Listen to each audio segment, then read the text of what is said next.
Hmm.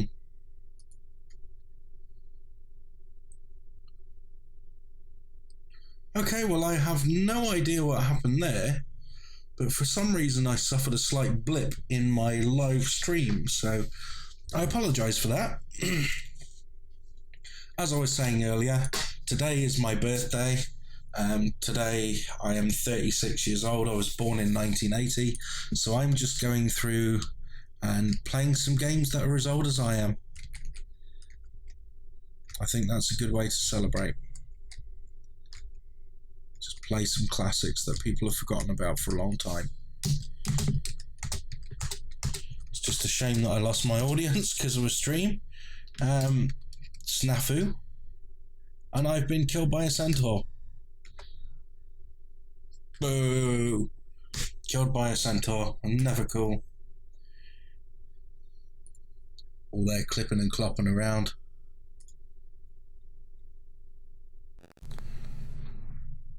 Okay. Well, hopefully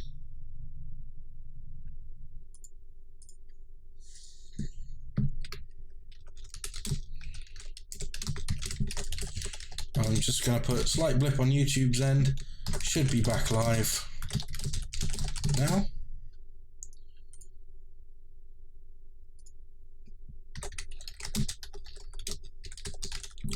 I'm going to ask, is anyone still viewing? Is anyone there?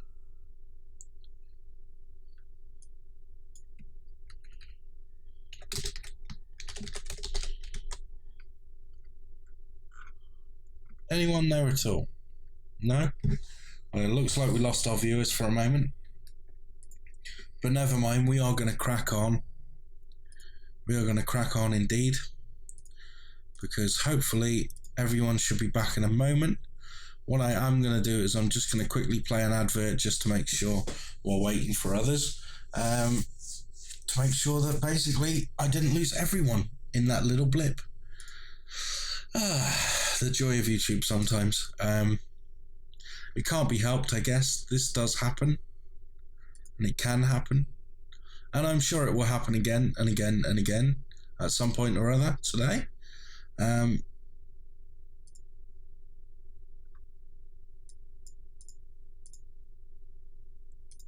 But anyway, that was Rogue, ladies and gentlemen. So now that you know about Rogue, you know where the term rogue-like came from, and you've seen the game being played.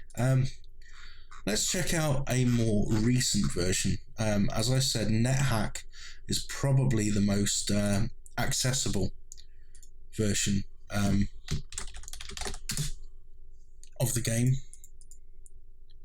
Okay, so we can actually show NetHack. I have it on my machine. It's a tiny file, tiny. Yeah, it's really small.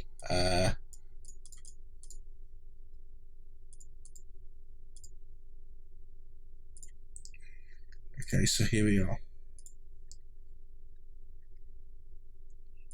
So the downside with NetHack is it's very hard to record.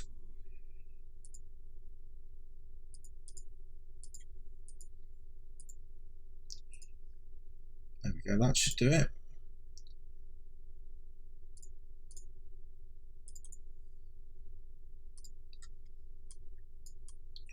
Just going to adjust its size somewhat. So let's make sure that fits on the screen. So this is the NetHack version of the same game. They've added a story. It's very similar, very similar. So it is written in the book of Amaterasu Omikami. After the creation, the cruel god Moloch rebelled against the authority of Marduk the creator. Moloch stole from Marduk the most powerful of all the artifacts of the gods, the amulet of Yendor, and he hid it in the dark cavities of Gehennom, the underworld, where he now lurks and bides his time. Your goddess, Amaterasu Omikami, seeks to possess the amulet and with it to gain deserved ascendance over the other gods. You, a newly trained Hatamoto, have been heralded from birth as the instrument of Amaterasu Omikami. You are destined to recover the amulet for your deity or die in the attempt. Your hour of destiny has come. For the sake of us all, go bravely with Amaterasu Omikami. And here we are. So, this version of the game is a little more visually appealing. Not by a great amount, but you know, there are some different graphical views that you can use. So I can use traditional ASCII. I can blow it up, make it bigger. I can change like resolutions, but it's all very similar. It's all ASCII based. If I want to use traditional, I can fit it to screen and I can run it just as I could with, you know, Rogue itself. And it plays just like Rogue did. That's why they're all called rogue-likes, because they all are basically rip-offs of each other. So, I have a little trouble lifting H, a statue of a kobold. Your movements are slowed slightly because of my load. What's this X? It's a grid bug, and I got zapped. Okay, so I can play it like that, but most people, they're going to play it like this. Because, let's face it, the option's there. Why wouldn't you? So this adds a little bit of personality. You can see Hachi, the dog, follows me around. In this one, I can move boulders. So it's got a couple of enhanced features over the original Rogue. You have a little trouble lifting 2 candy bars. No, I don't think so. Right, so the other great thing about this is you can click your inventory here. So I'm going to drop the statue. How do I drop? Is it D? Drop H. Yes. Okay. So now I can pick up items, can go through doors. Thank you, Juan. I appreciate that. Oh, it's a dead end that way. It's a dead end every way. But here's my buddy Hachi. I'm guessing I've got to go down here. There's nothing there either. Okay, so what have we got here? We've got a long wand. And I had one of those already, if you know what I'm saying.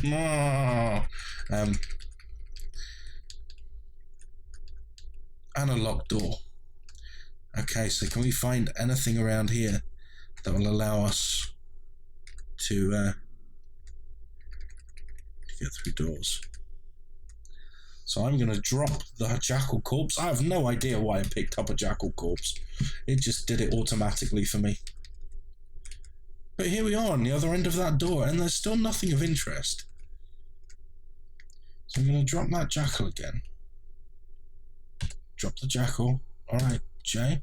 I don't want to drop my tripe. Drop the jackal. I don't want the one to go. Okay.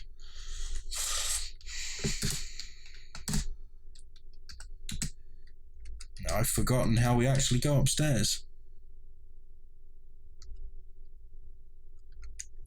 Or downstairs.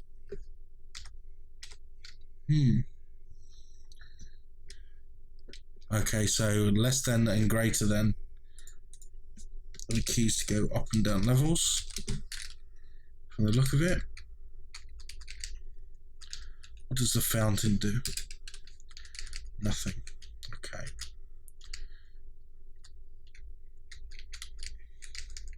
There's the way down. Let's descend. So how do I descend? It's not greater than or less than. Oh yes it is. You just have to press shift to do it. Okay. So that door is locked. Let's make our way somewhere else.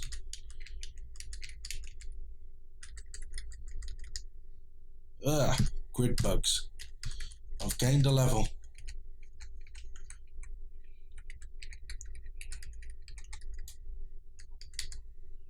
I have a little trouble lifting a box. If I struggle lifting a box, I shouldn't really be dungeon adventuring. Could get nasty. Alright, let's go down.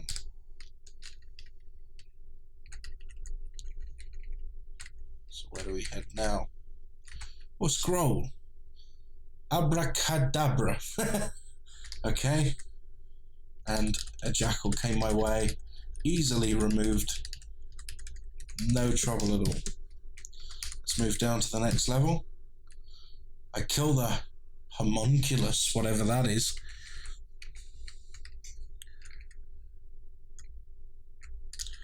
But as you can see, NetHack is basically the same game as Rogue. It is a roguelike.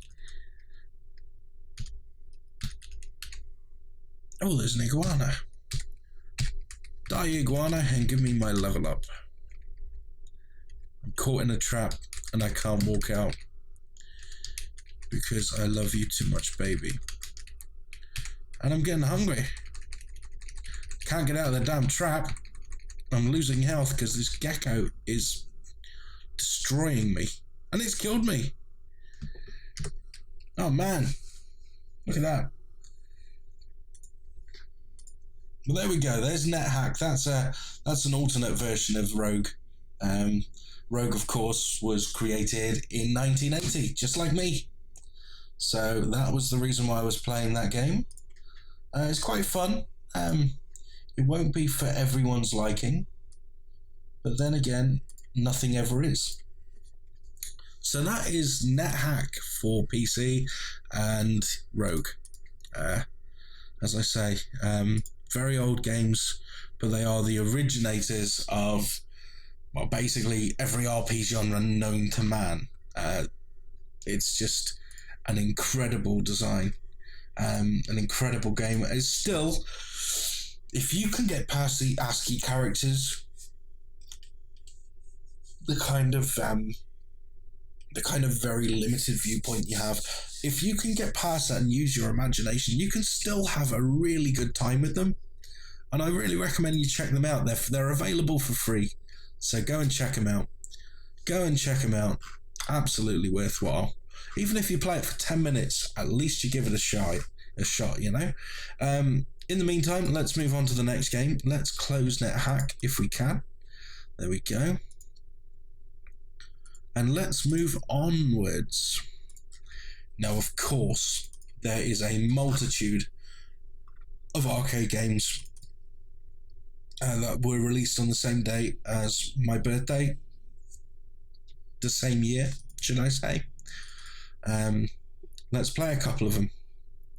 Now, I may have to just edit my controls slightly because my Xbox controller that I've usually been using for arcade emulation decided to go the way of the dodo, and now it's got the dreaded controller analog drift, which makes things very difficult to play.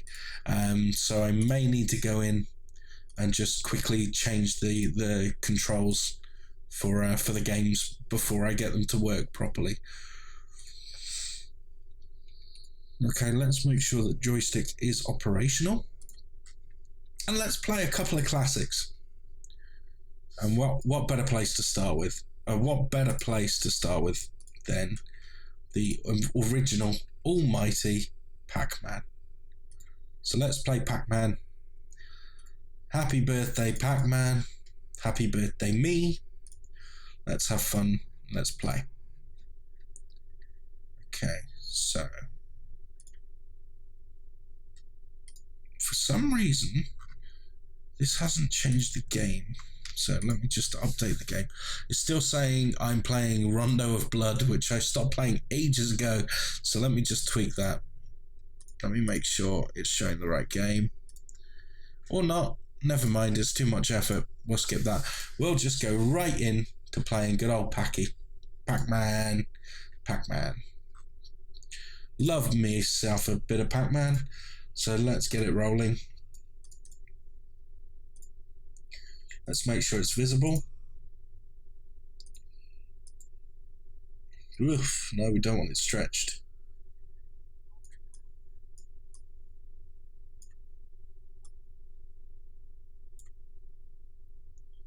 Okay, that might be slightly skewed, but not too bad. Should look alright, guys. Now, I'm going to warn you in advance, I am by no way, shape or form a good Pac-Man player. In fact, I am terrible. I am absolutely terrible at Pac-Man. So this could be interesting. Let me just quickly set up controls to make sure that everything's going to work as I expect it to. You notice it says joypad 2 because, well, basically joypad 1 is still drifting horrifically left and right. So I'm just going to set these up real quick. Okay, so I'm just doing the general controls. This will cover most games. Actually, that can be low. So button 0, button 2. We'll sort the rest out when we come to him. Button start.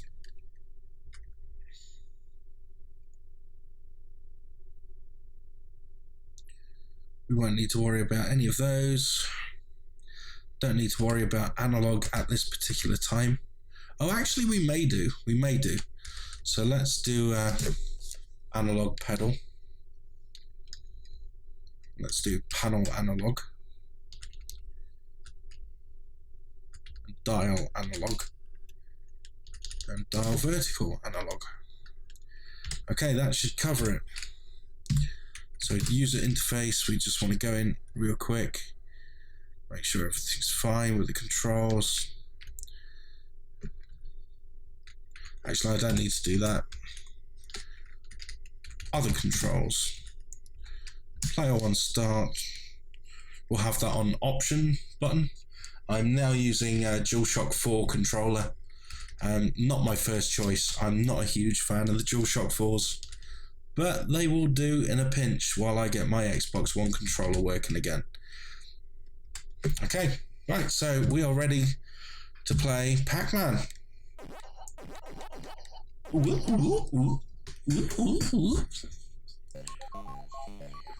Here we go.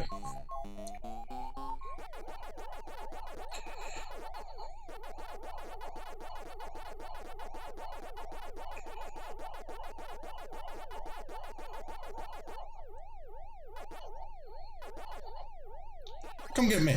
Ah, come here.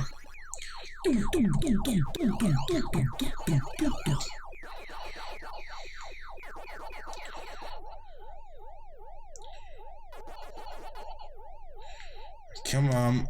Come get me. No, don't come get me. Ah, you son of a... Wap wap. As I say, I suck at Pac-Man.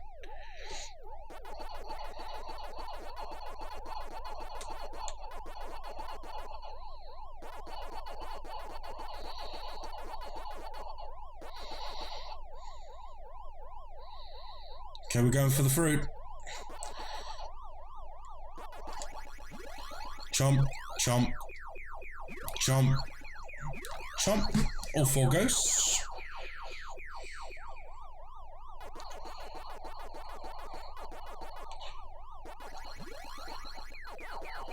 Ah, son of a bitch, they split on me. Can I get him? Can I get him? Can I get him? Yes.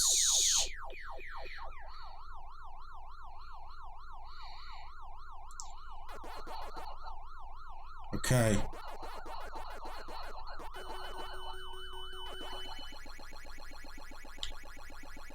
Come here. That'll do. Next level. So yeah, of course, this was originally released with the hilarious name of Puckman in Japan. They decided to change the name for some reason. Gee, I wonder why. They were worried. They were basically worried about American teenagers using graffiti to change the name of Puckman to something else. That would never have happened. No. Every single cabinet would have been renamed Fuckman by the end of the week. Ah, just got hit. Damn it.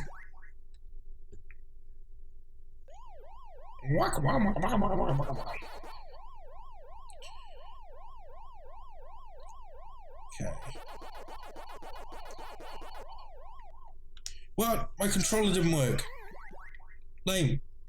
And I don't know if you can see this, but for some reason it's flashing. I have no idea what that's all about.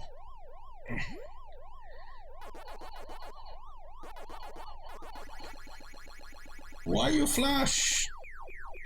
It stopped.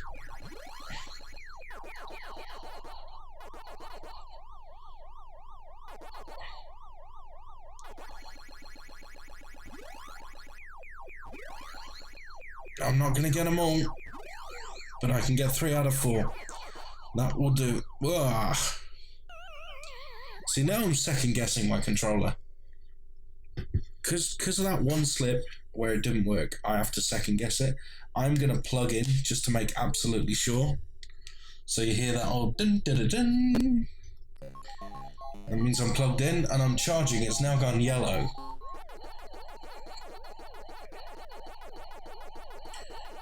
Okay.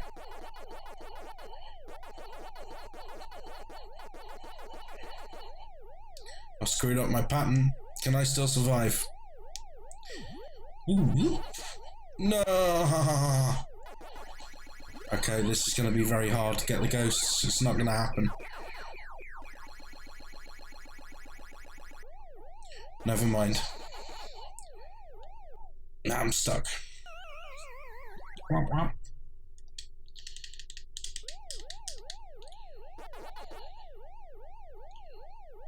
So yeah, it's hard to believe that Pac-Man has been around for 36 years. That little yellow greedy bastard has been around for 36 years. And Pac-Man's been around a while as well. We share a birthday, or a birth year, and at least. It's amazing how much this game changed the landscape of video gaming. And it got loads of credit back in the day, but it still didn't get all the credit it deserves. Pac-Man really brought the whole mascot design thing out in the open. You know, making a video game a franchise, all of that stuff. Pac-Man was the leader in.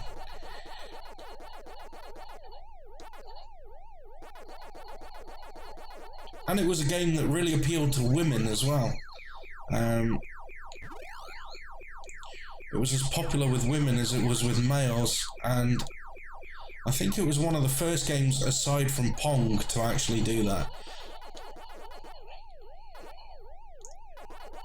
Whoa, whoa, whoa, whoa, whoa, whoa. Leave me alone. Leave me alone. Oh, jinkies. Okay, come back. Come back. I got a present for you. No.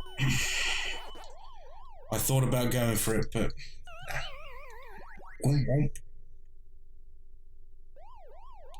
Okay.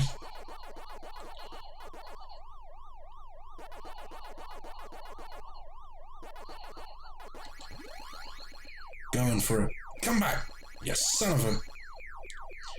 Alright, 3 out of 4. And a death.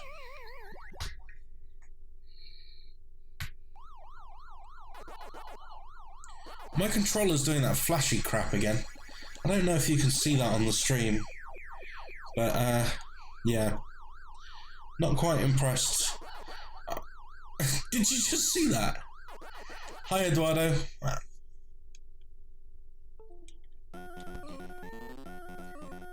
God, these PS4 controllers are awful. Even the charge cable just wobbles.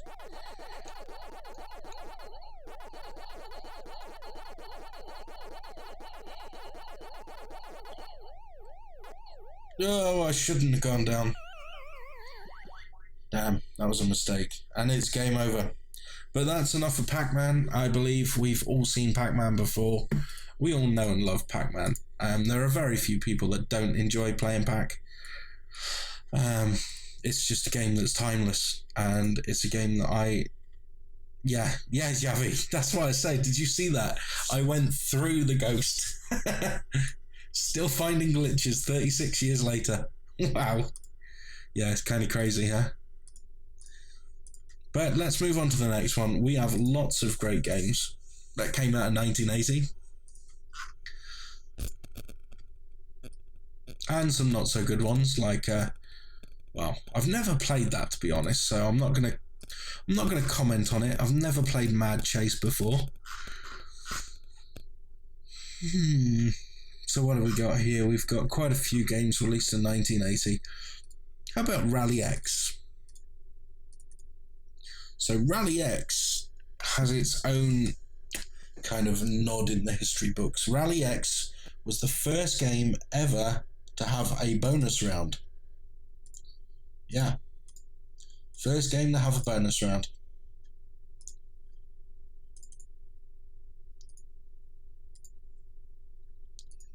So here we go. And again, I'm going to have to edit my keys for general. So, one player start. And coin.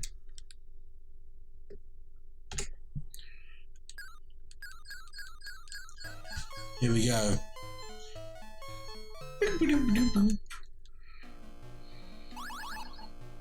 Okay, my controls aren't doing dick. Okay, we need to pause. We'll let it roll.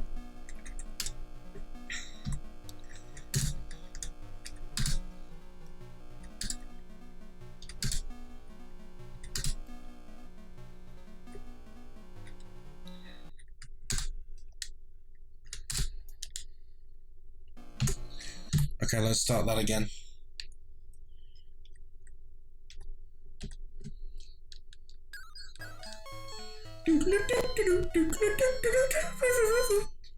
This is also another game that had random layouts, following on from Rogue.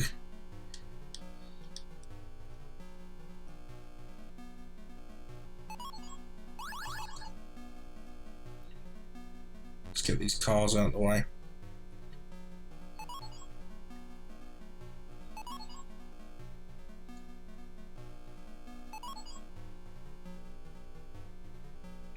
The idea is simple, just pick up the flags and not hit the enemy cars. That's all there is to it. That's all there is to it. Of course, it's easier said than done, and you can set some traps to stop the cars in their tracks. But each time you use your trick, you lose fuel.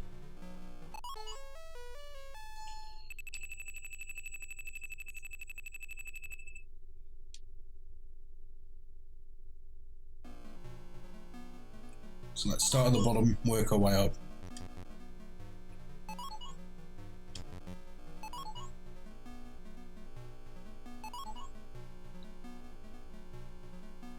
Okay. He's gonna come for me soon. Oh, one step too far. One step too far, he's ahead of me. Okay, we're gonna work our way down. And back up. Last one. Yes, there we go. That's more like it.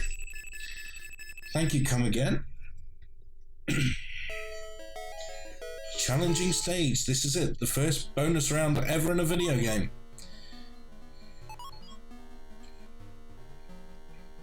Or maybe not. Maybe that's the next one.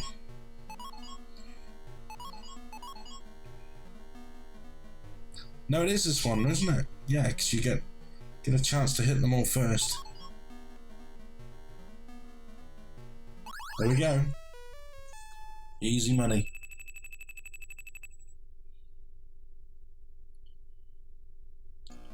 The brown level.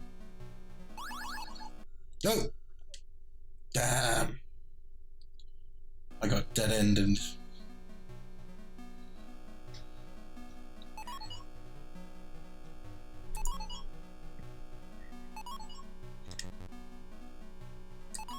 I missed that flag. I should have gone for it when I had the chance. Now it's going to be tricky. This one's going to cut me off at the pass.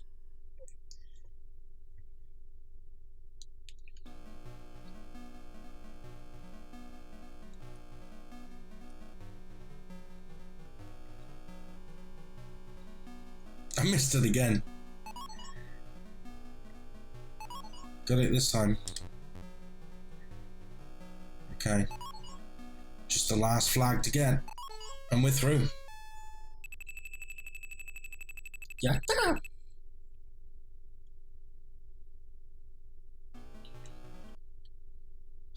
Did you see that too? It seems like today's my glitchy day. I went through that car, not once, but twice, and then when I backed out the third time, that's when it got me. Oh, it was your birthday, Prodigy. Well, happy birthday. I don't know whether you're in the UK or America, but if you're in the UK, then yeah, it's nearly 1 a.m. My birthday was on the 25th of September. Here in the UK, it's now the 26th of September, but I'm just kind of ending my birthday with the stream. So if you're on the 25th of September, we share a birthday.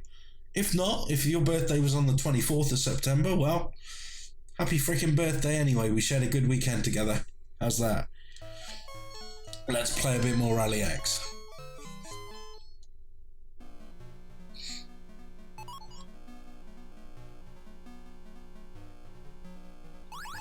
Now you notice the S flags give me more money. That's because they're special flags and they also give me fuel. More than the other flags do. Whoa, I made the enemies crash into one another. And I nearly wet myself in the process. Oh, you're on the 24th? Oh, cool. Well, happy birthday for the 24th, Prodigy. I hope you had a great one.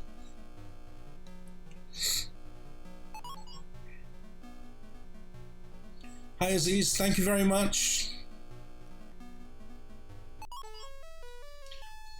Yeah, I had a good birthday. Spent it nice and quiet. Just my wife and kids.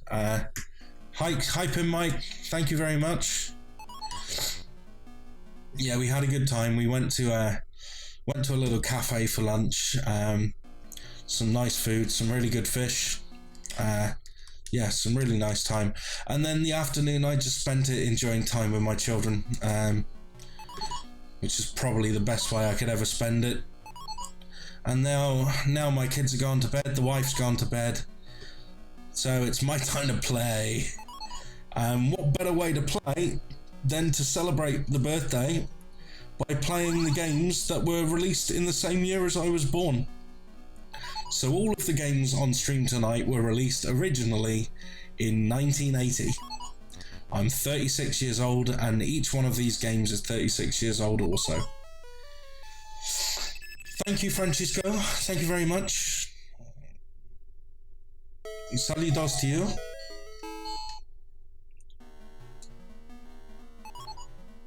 Oh man, this is getting fast. Whoa. My car's getting nippy.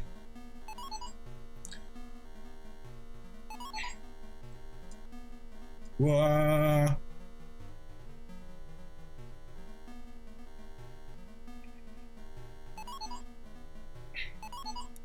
Am I gonna make it?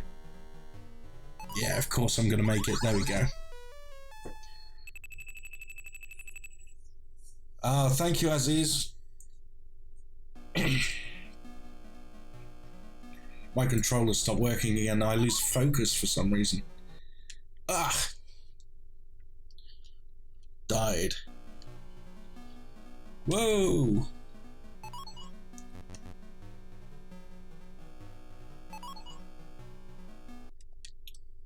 Nuts. And that's game over. Well, Rally X, as I say, released in 1980, one of the first games ever to have a bonus round. Very, very historically important. But let's move on. We've got lots of other games. Ooh, Red Baron. Ooh, that's tempting. That is tempting. Red Baron's a good game.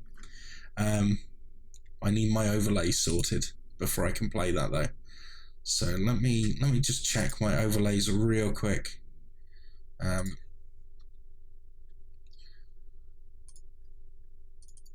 Just bear with me 1 sec. I'm just going to make sure that everything's up to date. So overlays. Marquees? No, it's not the marquees. I've forgotten what they call it on the actual main cabinet. Icons? No. Game over? No. Flyers? No. Devices? No. Controllers, control panels, cabinets. Is it just artwork, perhaps? Perhaps it's just artwork. So let me just point this to my artwork folder. So let me just find out. Thank you, Eduardo. Thank you. It's nice to know that I've got friends in Brazil. It's nice to know I've got friends all over the world.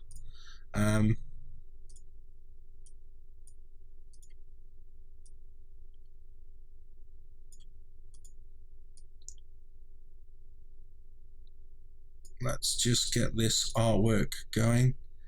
I believe that's what I need to get the overlay. See, the thing with Red Baron is it uses vector graphics along with an overlay to kind of really pop. And that's not quite right. That's not showing the overlay. So let me just try and tweak that a little bit. Let's make sure it is using the overlay. I've forgotten how you do this now. It's been such a long time since I've used this. Is it advanced? No, it's not advanced. Display? Video mode used by linear filtering? No, that's not it. Miscellaneous? Now, according to this, I should have a file called overlays. And I don't have it. That's a shame.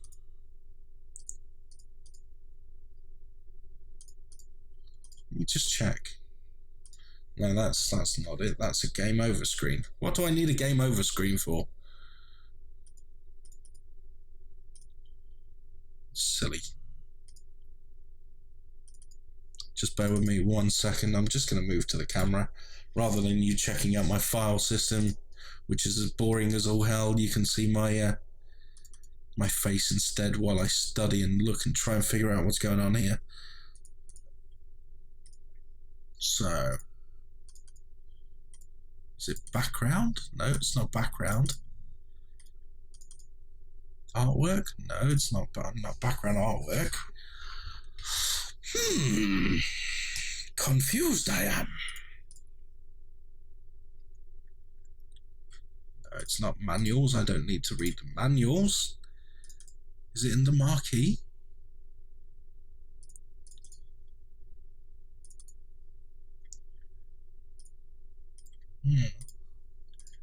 It's got to be here somewhere.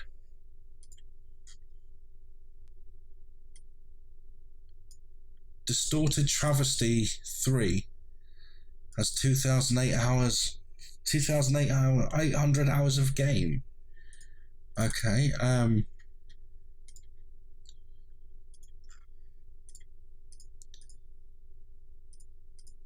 that sounds like a pretty big game. If that is a game, I'm not sure what Distorted Travesty is, to be honest with you.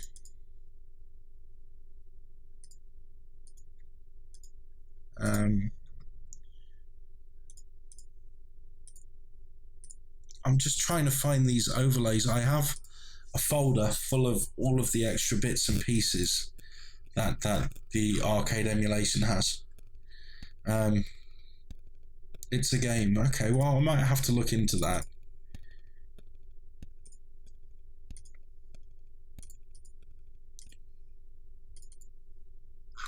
But in the meantime, I'm just... What the heck?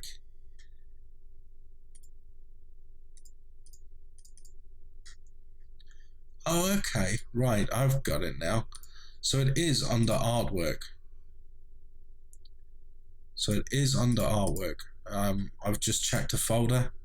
So let me find the Red Baron one. Let's make sure that it's all working. Red Baron.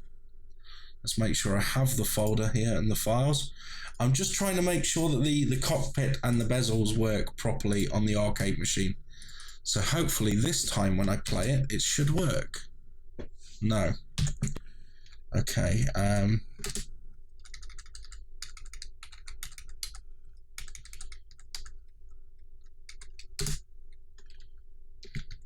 Right, we'll try it one more time, and if it doesn't work this time, we'll just play it as it is. Okay, so we're just going to go into artwork. We say, hey, we want our artwork to be shown. So let's give it one more try. If it doesn't work this time, we'll play it as it is.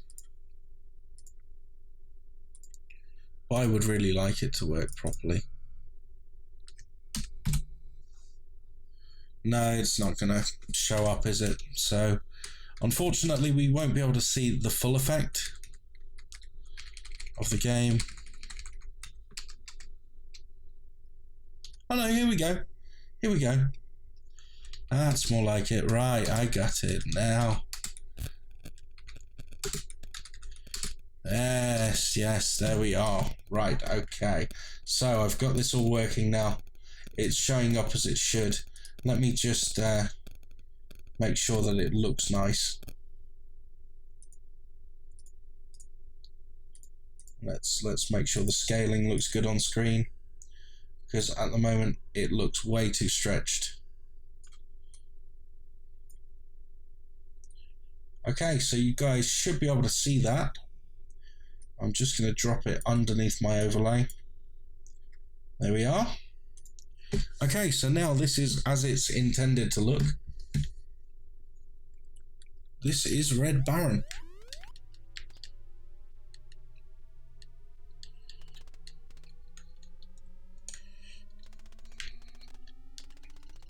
Whoa! And this was an extremely visually impressive game back in the day. Let me just make sure that the analog controls are working.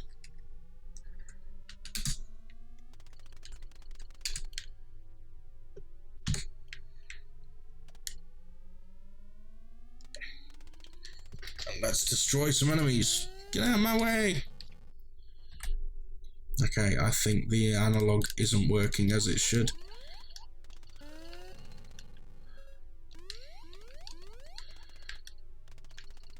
Now you are the dreaded Red Baron, yes.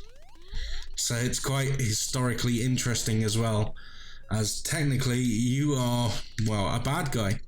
You are the dreaded Red Baron in this game. Oh dear, my son's not very well again, he's crying away. I hope my wife's okay with him at the moment. Oh dear.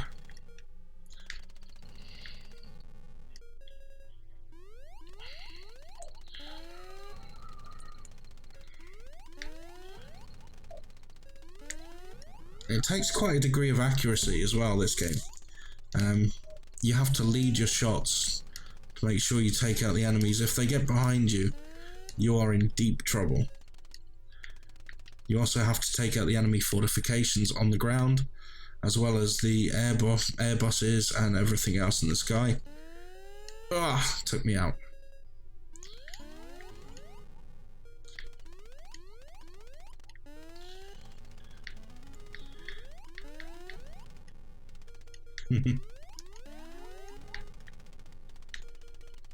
Whoa.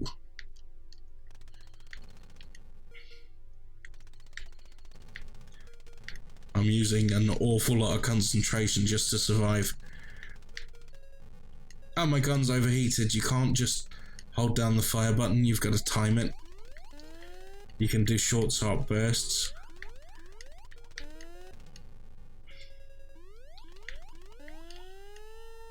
And I'm down and out.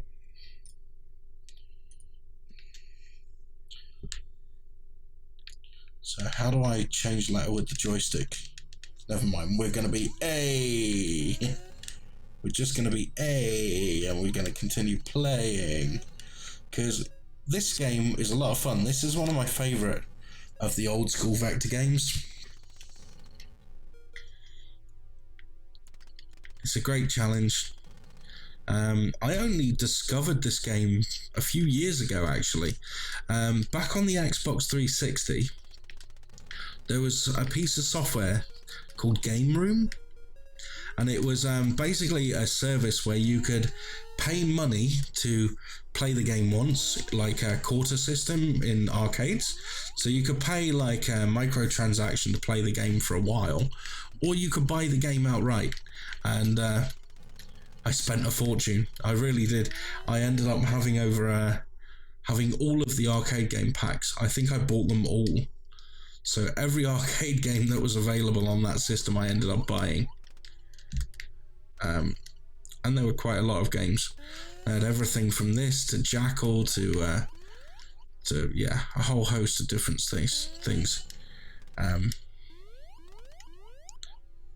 And I discovered this for the first time there, and I thought, well, what an awesome game. And it still plays pretty well to this day. Vector graphics are very stylized, so they don't age as badly as some other arcade styles did. The initial sprite work of original arcade games like Frogger, that kind of thing, they never looked as cool nowadays as vector graphics do. Vector graphics still look awesome in a retro sense. I love the style. And I love most of the games as well. Most of the vector games really had something in them, you know, really decent. Even the two-dimensional ones that use vector, like Asteroids, they're just incredible games. I don't know whether it's pure luck or what, but yeah, every one of them seems to be fun. Oh.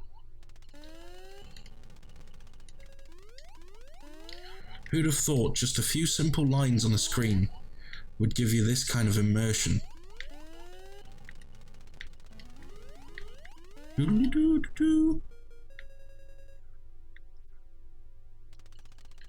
Oh, missed. Come back. Nah, got him.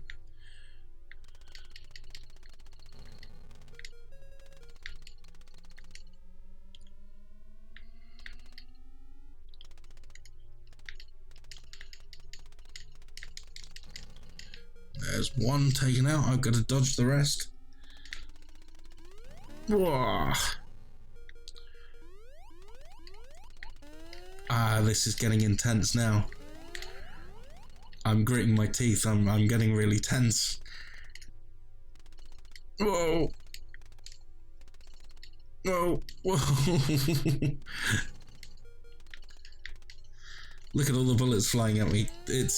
Yeah, there's the first life gone. But I almost beat my high score from tonight. Ah, an enemy shot me down. Give you a spoiler. What do you need a spoiler of? There, Eduardo. Oh. And down I go, and I'm dead. So this is Red Baron. This is a excellent vector graphic game that used the overlay to its advantage to really add a sense of depth to the visuals. Not many games used overlays quite to this degree. I think it looks really cool personally.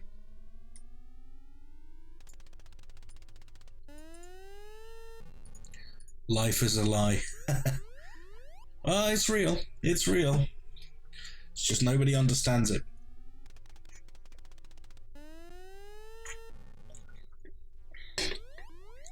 Okay, but that's Red Baron. And let's move on. Shall we move from one vector game to another? And it is another one of my favourites. It is Battlezone. And Battlezone's great, isn't it? I love this game. It's so much fun. So I'm just going to tweak the graphics a little bit, make sure it looks good.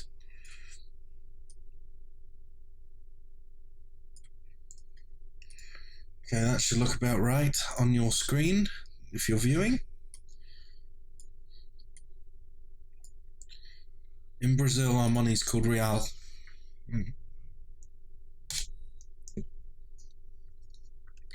Well, here we just use the British pound, and it's not very good at the moment.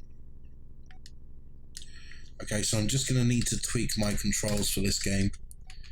So I need tank controls for this.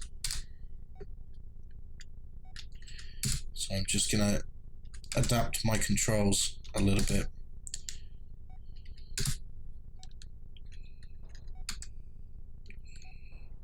Okay, so let's restart and let's play the game.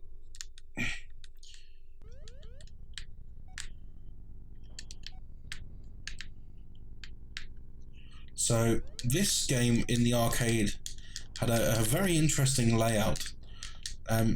You basically controlled it like a tank. You had two sticks and you had to push them both forward to go forward, and you could basically just use one stick for the left hand side of your vehicle and one stick for the right, so it kind of had a unique learning curve to the controls on it. But once you got the hang of it, it gave you depth, really good depth. Having to dodge the bullets by maneuvering your way through with these slow tank controls while still aiming your shot takes a bit of getting used to. And when you haven't played for a while,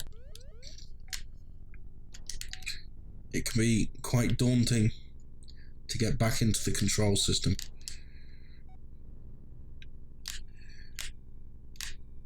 So I don't know if you can see this, but if you look at the controls, you see you've got an image of my PlayStation 4 controller on the screen. So you can see the way I'm moving the analog sticks to turn. To go straight back, I pull them both back. To go straight forward, I push them both forward. To turn, well, I just adjust accordingly.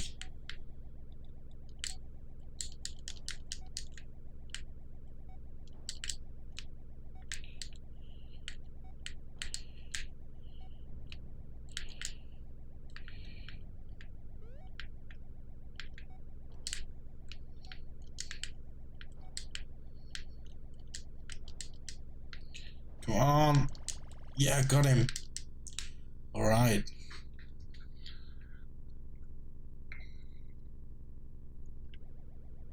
Where's the bad guy? Whoa, there he is.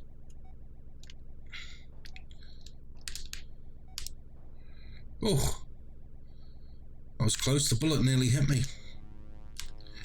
Missiles. Oh, I hate these things.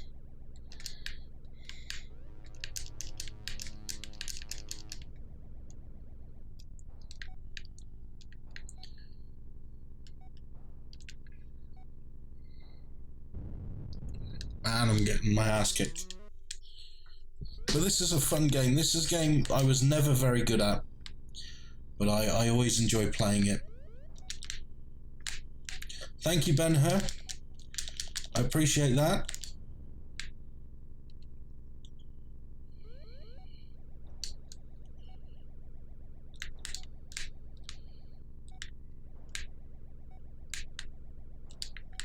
Ah! Gonna die.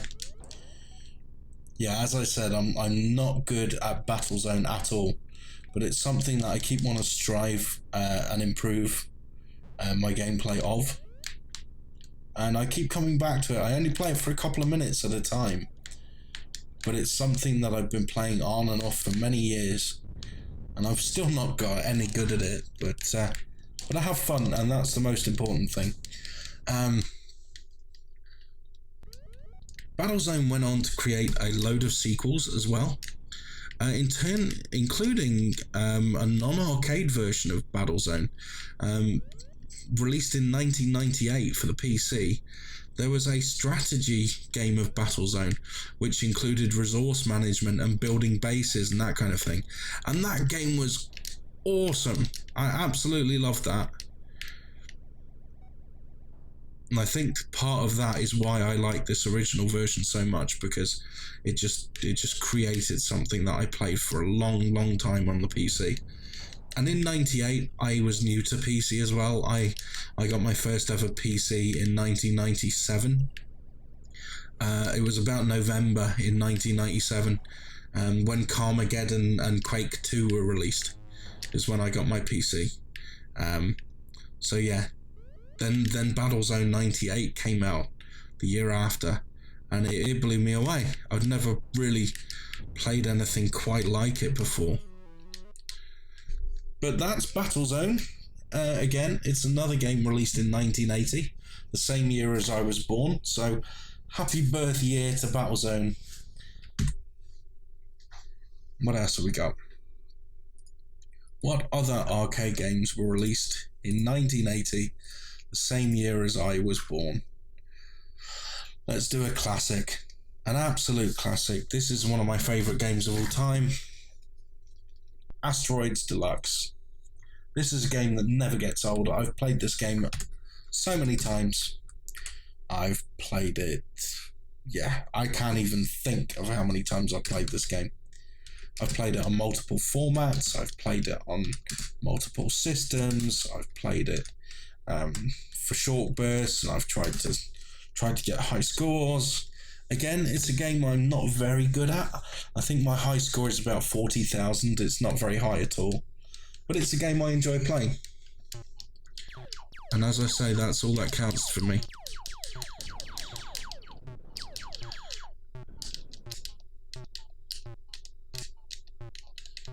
For some reason, my buttons are stuck. That was not cool. Yeah, I just got to tweak the control method on this. Because it actually classes turning as buttons.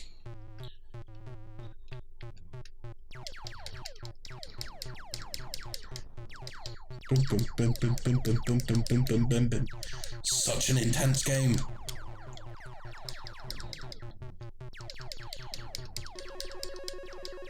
Here come the clusters.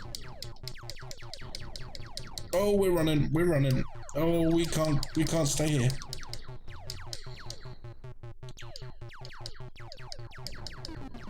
Yeah, there we go.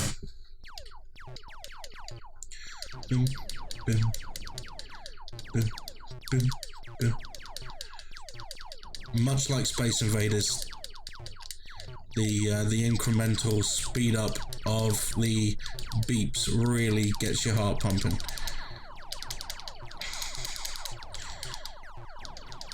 Get that spaceship, get it, yes! Oh no, here come the clusters again. Alright, let's focus on clusters, let's get out of here. No, game over. I need to warm up with this for sure. So let's play again. Now the difference between Asteroids and Asteroids Deluxe is in Asteroids you had your rotate, your thrust, and your gun, but you also had a hyperspace travel button, which basically warped you to another area of the map, hopefully away from danger. Well, they did away with that in Asteroids Deluxe. They replaced your hyperspace button with a shield, and the shield can survive a set amount of damage. And I always forget to use it because I'm an idiot. Oh, that's getting close. Oh, so close.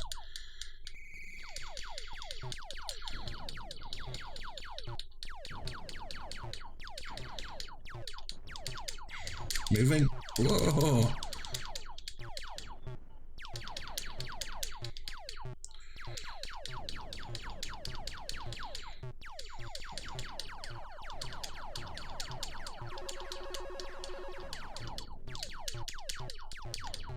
Whoa, die.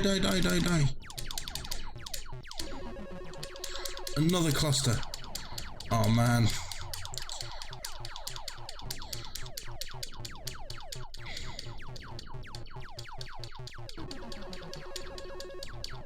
Those clusters keep coming. Oh, extra life! Run away! Come on! No! Ah! This game is just so intense. I love it. I suck at it, but I love it. Whoa.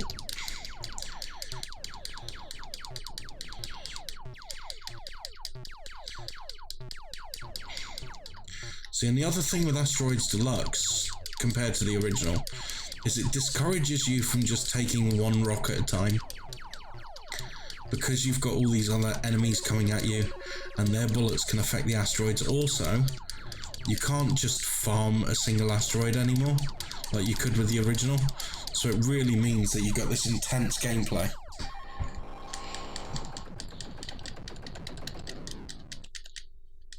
And I'm going to play this some more because I love it.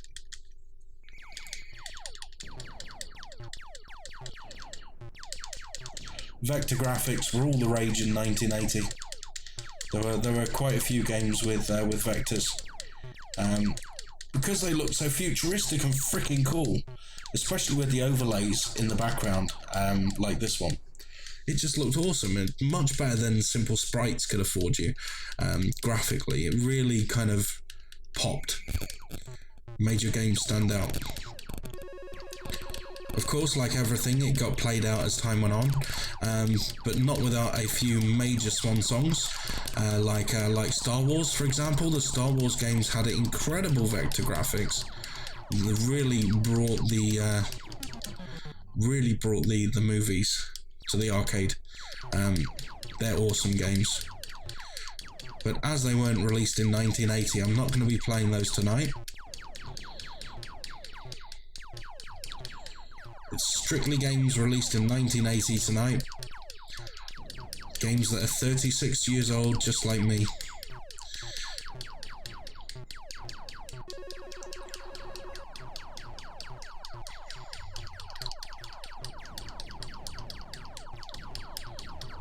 Whoa! Yes, we live to fight another day.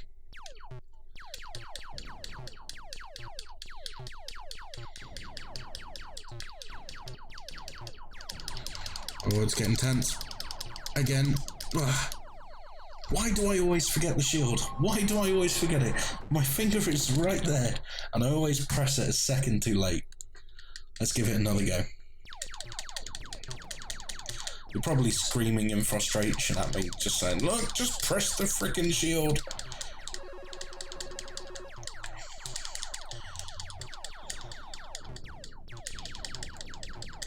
I'm trying to make myself better. I will try to hit those shields when I need to.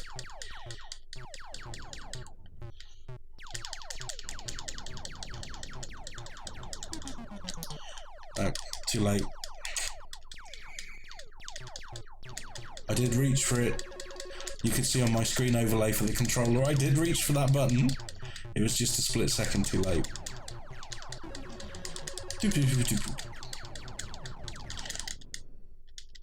Oh, my control's stuck. That's not fair. We're having one last game. One last game. Let's make this one count.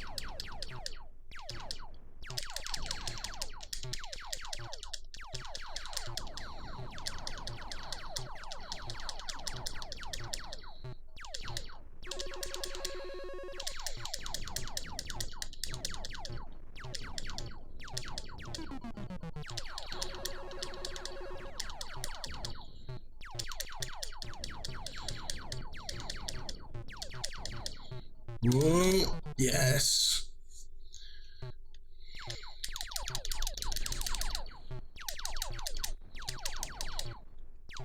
I'm going to try and stay in the pocket for as long as possible.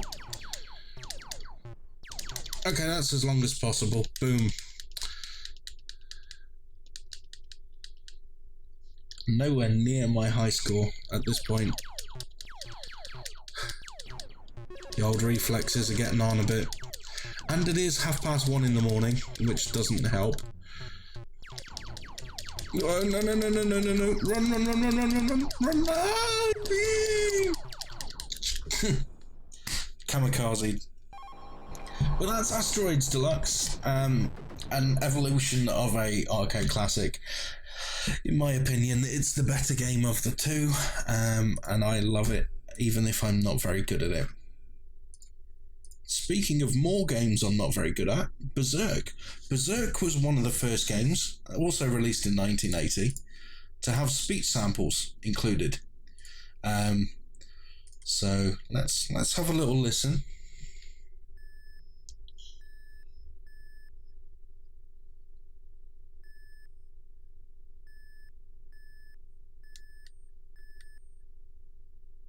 Come on. Let's press start.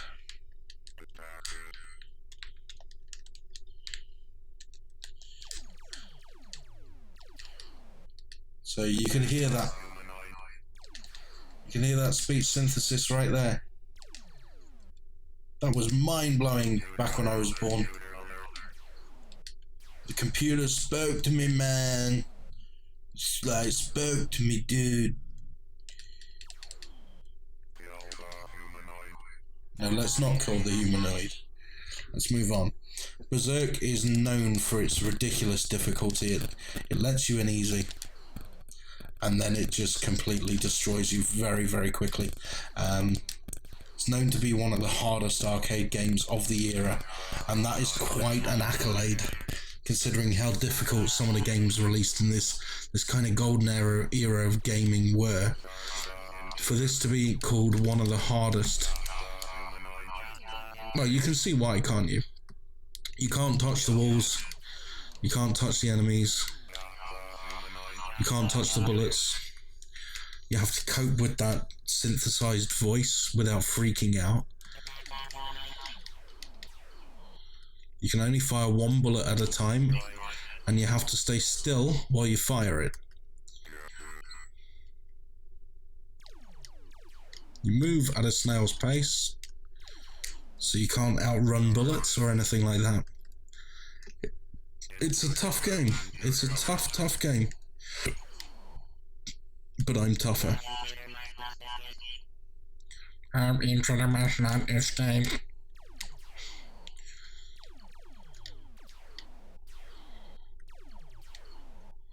Moving on up.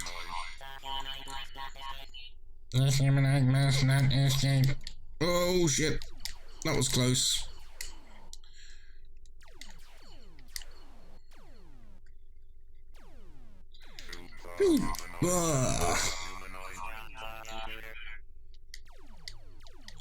I would not like to play this game while stoned. This would freak you out. You'd be on a bad trip before you can say, ooh, those mushrooms are weird. Yeah. Oh, they killed themselves. Saves me the effort. Oh man. This is getting tense. They're reacting purely to my movements now. Run before that bouncy ball gets me.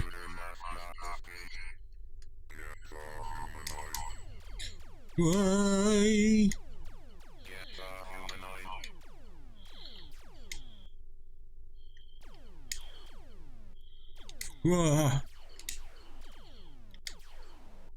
Yes.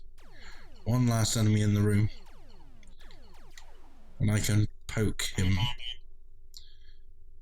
Let's move on.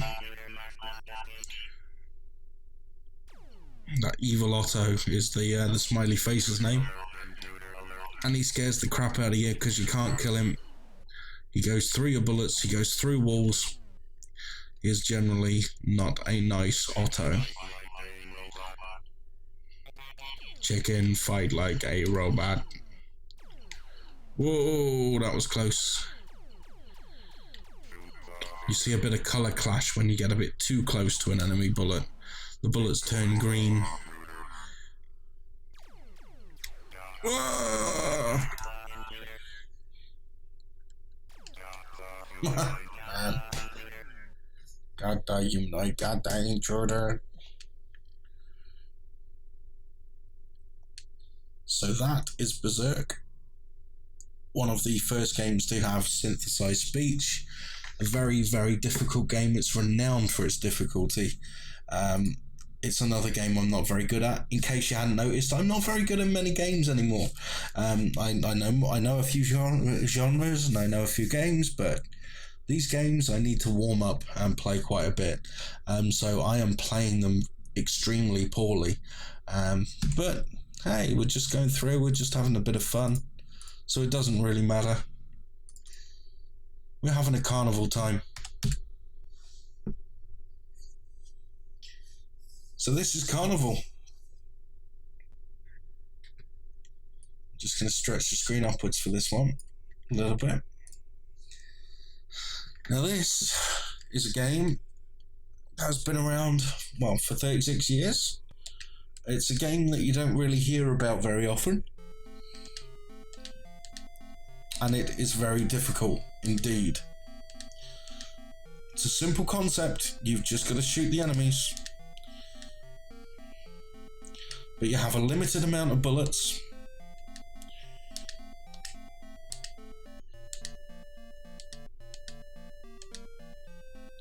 It takes a while to get in the swing of things.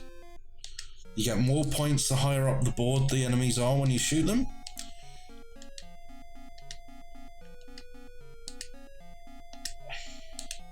And there is no room for maneuver. I mean, you literally have to be on the money. If you miss by even a pixel, it doesn't count.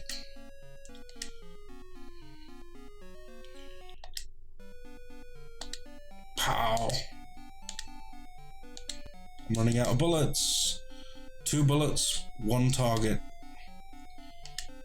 Woo! Come on. No. Yes. Okay, moving on.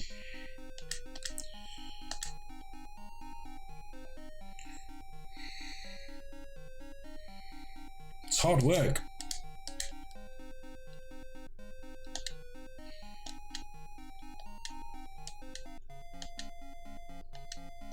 Ah! I'm missing every shot now. The ducks are getting pissed off with me. Come on. Yes. Let's keep it going.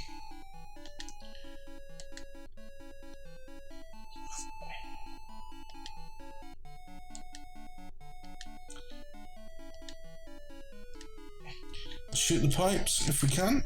Oh! 1 more pipe.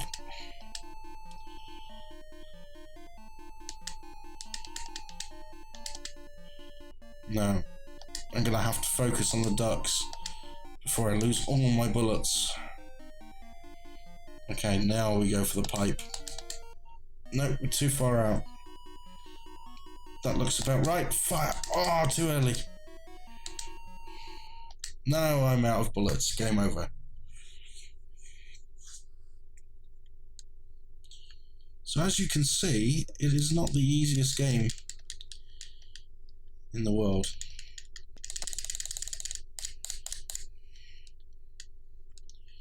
But it's a game that doesn't get much love. You don't hear anybody saying, you know what I love? I love Carnival Man. Which is a shame, because it's one of Sega's earliest games, and it is quite enjoyable in very, very, very small doses. You can't play this for 20 minutes, you can't play it for half an hour, you can't play it for an hour, but you can have a quick bash every now and again, you know? If you're not sure what to play, just throw this on for a moment. Just chill out, let the world pass you by, and shoot some rabbits in the face.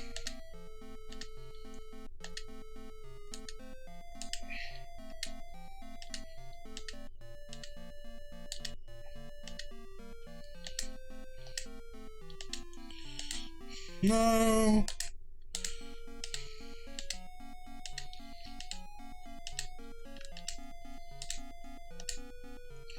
Okay, this is where it gets tense.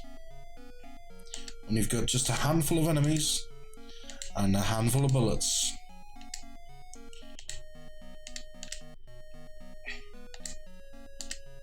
Come on. Yes, there we go.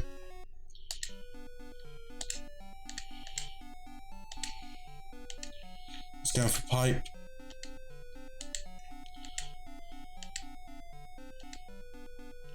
One more. Boom. There we got the pipes. Got just one more to clear. There we are. Level complete.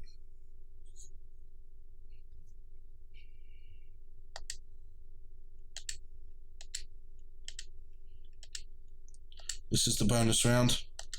That polar bear goes so crazy quick. Or should I be crazy quack? Damn.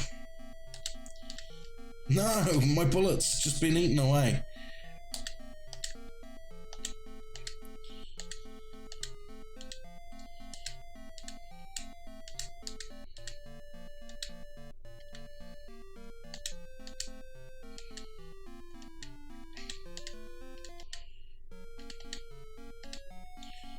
Running out of bullets fucking quick. Oh dearie me, I'm running out of bullets damn quick. I've gotta shoot rabbits and ducks and pipes and shit. So give me a gun and some bullets to put inside it.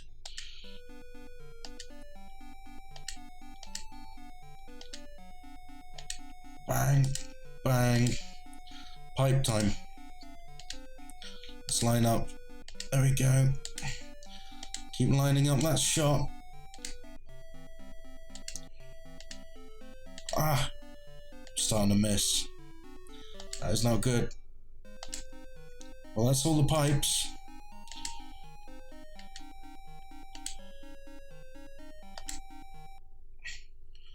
Oh, one target left. One little target left.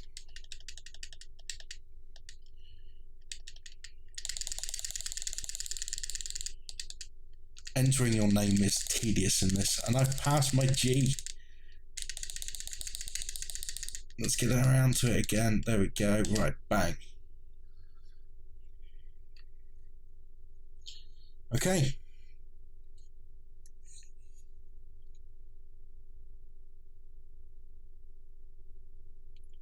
Let's go for it one last time. Third time's a charm.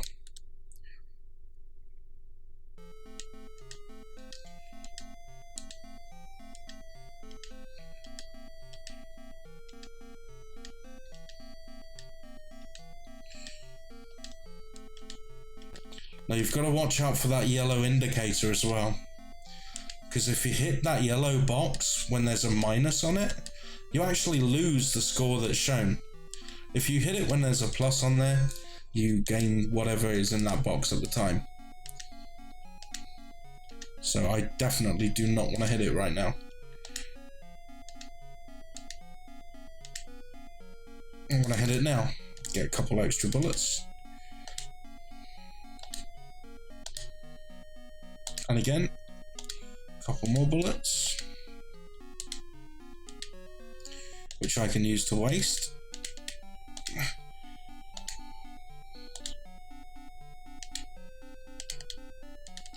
No, I'm not going to hit it. Not going to even attempt the box or anything in it.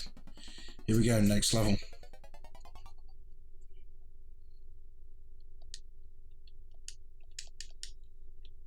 Wow, okay, well, for some reason that was enough to send him home.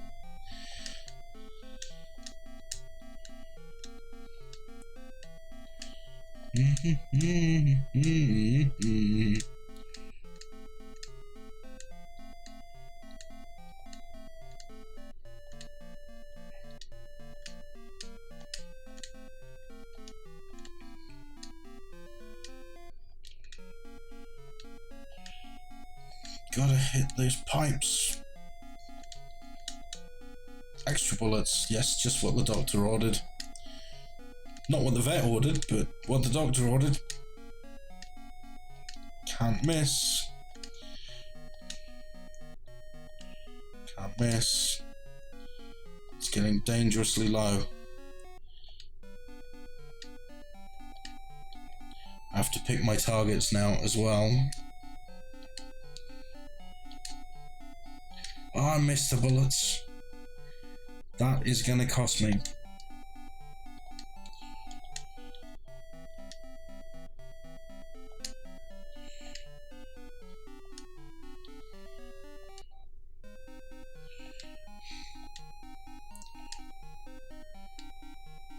This game's making me concentrate way harder than I should have to.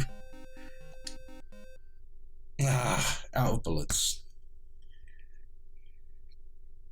But that's Carnival. And that game doesn't get a lot of love. I don't know why.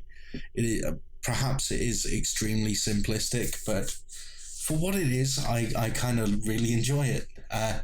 Carnival by Sega, everybody. It's not for everyone. People may get bored of it, but it's fun in short doses. And I think you should owe it to yourself just to give it a go. If anything, it makes your timing better and it makes your shot selection better. So if you played this for a while, you should be able to improve your skills on other games. So think of it that way. Think of it as a tool, a training tool, even if you don't like the actual game itself. But I like the game itself. Carnival is pretty fun. Okay, so what else have we got? We have the Almighty Defender. Do we play Defender? Should we play Defender? What about something a bit more left field?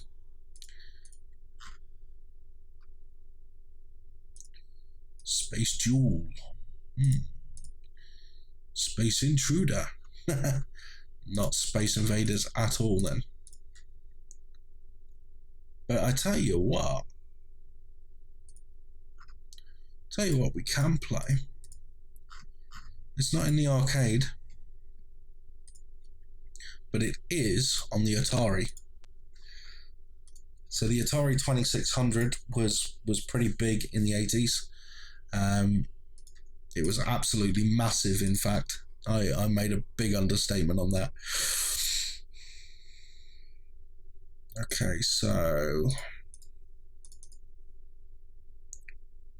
did you know that Space Invaders for the Atari 2600 eclipsed all video game sales records back in 1980 when it was released?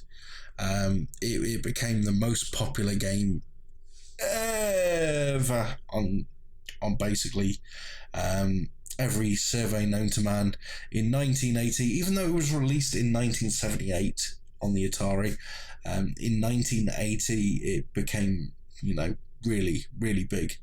The biggest game of that year. In the first ever video game awards, Space Invaders cleaned up. So in homage of that, let's play the original Space Invaders for Atari 2600.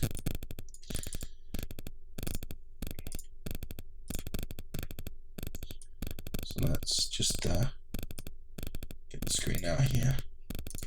So this hodgepodge of ugliness is Star Wars for the Atari 2600, also known as the Atari VCS.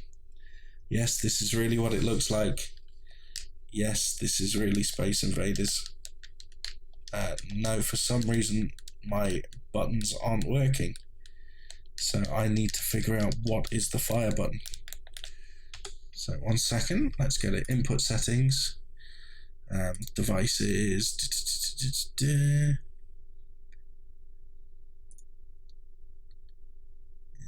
Okay, that'll do. Joystick dead zone, paddle, use mouse as controller. Where's my fire button?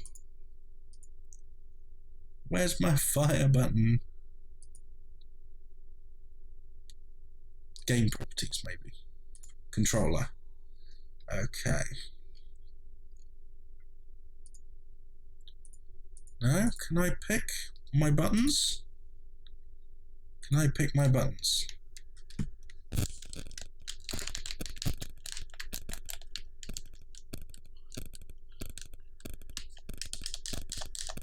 Hello? Anyone home?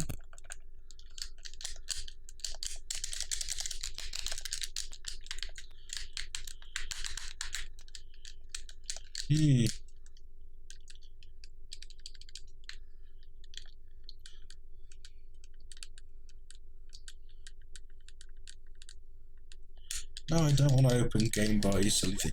Ah, my button's working now. Good. So that's actually the invisible mode of Space Invaders.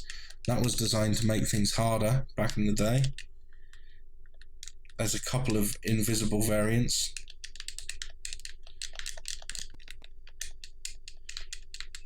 And it seems like they're the only ones that let me work.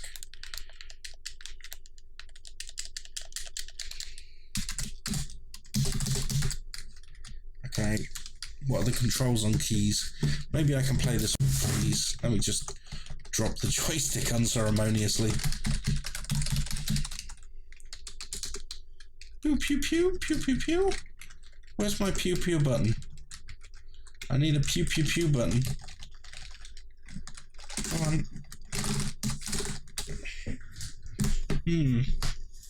This is perplexing.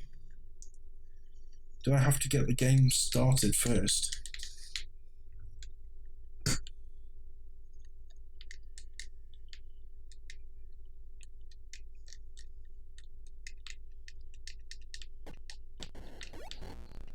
Yeah, that one works. How come I can play this one? But none of the others. So the enemies in this particular mode only show up when you've destroyed one.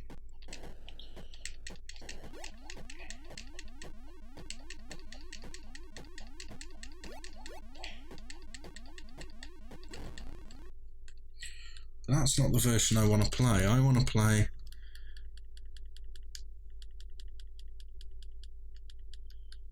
I want to play the original. Maybe I should reset. Try and load it again.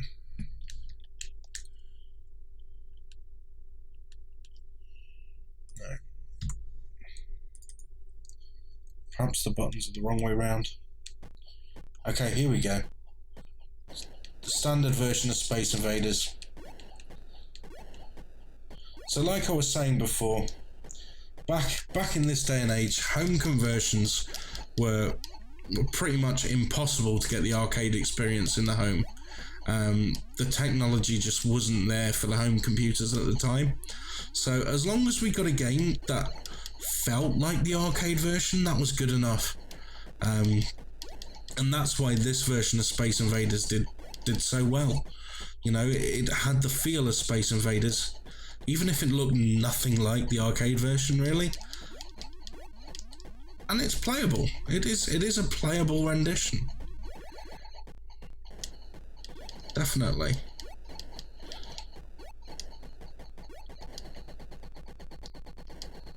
And it's difficult. Here's a fun fact for you. Did you know that they didn't actually intend for the enemies to get quicker the more that you destroyed of them? So they didn't intend for this last enemy to become difficult to hit. That was actually a side effect to the hardware. So what happened was the hardware was actually slowing down when it was showing all the sprites on screen. So the more sprites you killed, the more sprites you removed, the faster the game could process the rest of the screen. So yeah, in actual fact, a full screen of enemies was just hideously slowed down. And it just sped up as time went along. The more you clear, the faster it got, by accident.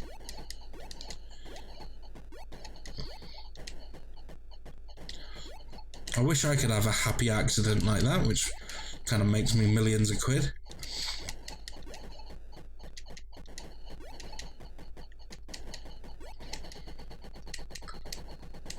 Pow! Pow! Pow! How you like me now? Bang. Okay. The only thing this Atari port is missing is the old dun, dun, dun, dun. It doesn't actually change tone of the that single stomp sound. Wow, and all my bases have just gone.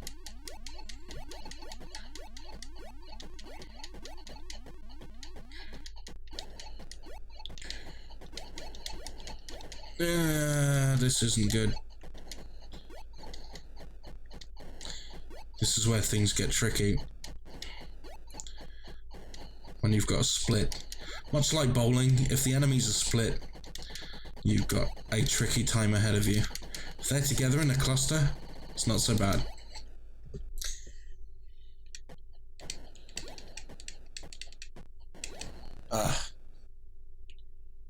instant death there. Whoa, nearly instant death twice in a row.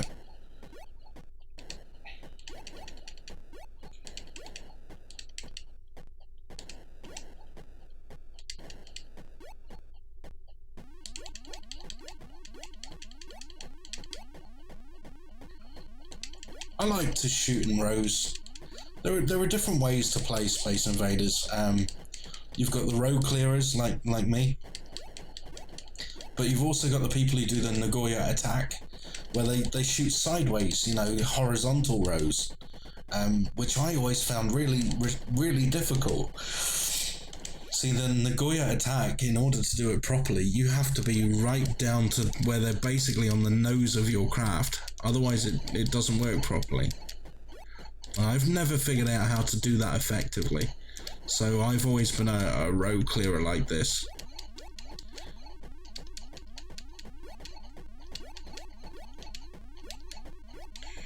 I'm going to get boxed in. And of course, if you clear a row, that's one row of space that you have to take out the other enemies with before they come further down the screen. Okay, pow.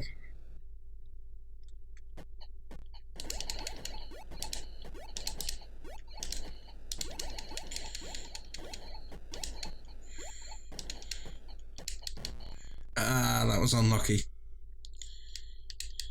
And that was even more unlucky. Game over. 3,760 points. So should we try one of these variants? Maybe one with moving bases. Let's try with this one. And you notice not only do the bases move in this variant, but the enemy bullets do as well. So they're fairly unpredictable. So I guess you could say this is the first game, really, that had a home conversion that added features that weren't in its arcade brethren. So that could be another first here for 1980.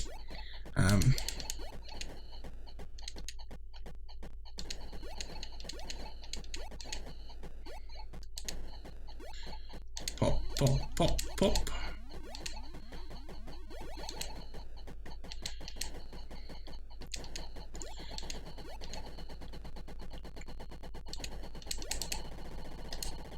Come here.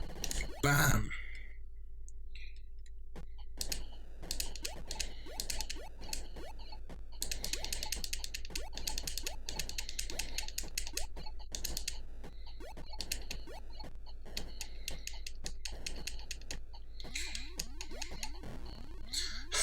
Those shaking bullets are nasty.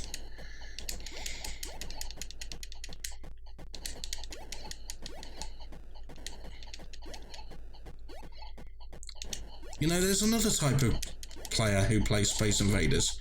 Do you get those guys who shoot their own bases just for extra coverage? They shoot their own bases, maybe shoot a hole through the middle or something, and just camp under the base and try and shoot through that hole. Not me. I'm a poke out and shoot guy, not a shoot through.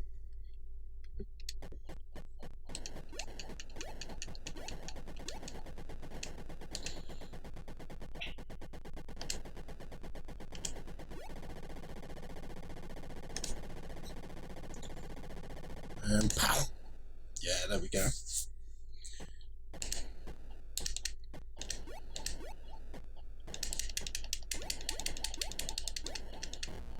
Ah, pip with the bullets again. Should we try one of the other variants? Let's try, should we try an invisible variant? Let's give it a go.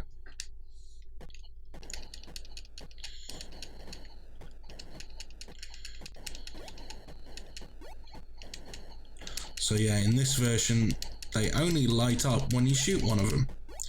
So when it gets down to 1 or 2 left on the screen, this is going to be a whole world of hurt. It's already much more difficult than it was.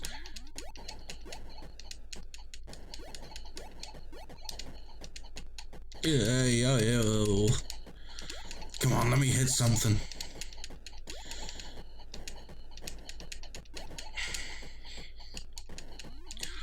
bases are moving as well, and that makes it even more tricky.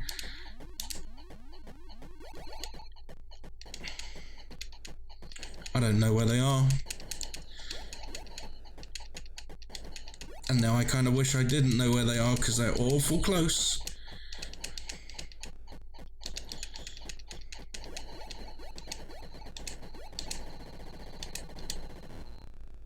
I hit the bottom. Curse you.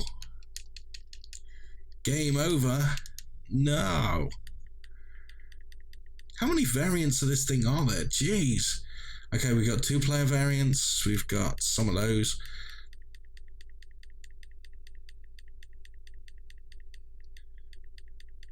Wow.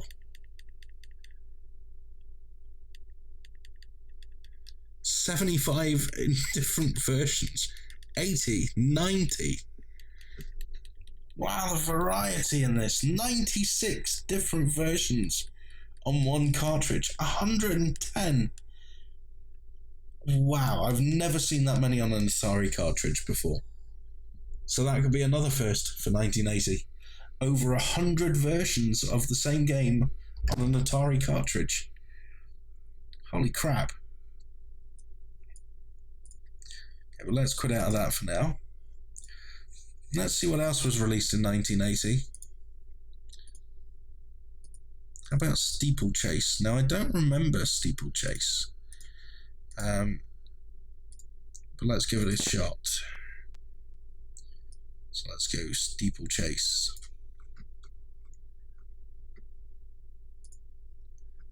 There it is. Originally released in 1980. I just need a drink.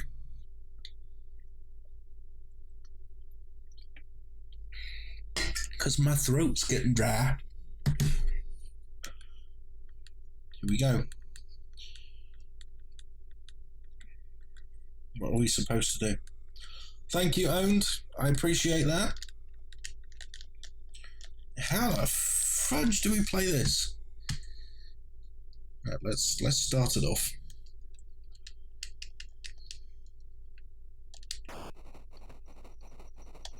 Woo!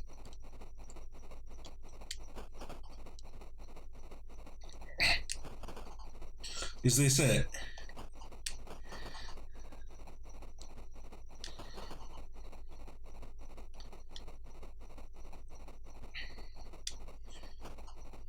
Wow, what a game. Oh, it's getting faster.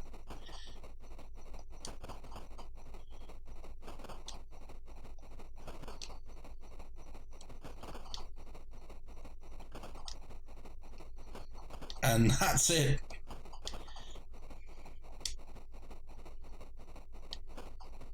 I have no idea what the lines do. All I know is that I'm last. Well, and the games I'm playing today are all going to be from 1980. So if BMX Airmaster was released in 1980, yeah, we can play that, absolutely. But I want to play games released in 1980 because that was the year I was born. And as it was my birthday, I just want to kind of, you know, play games in that year today. Oh, I can't move. What's going on? I can't jump. Well, this is exciting.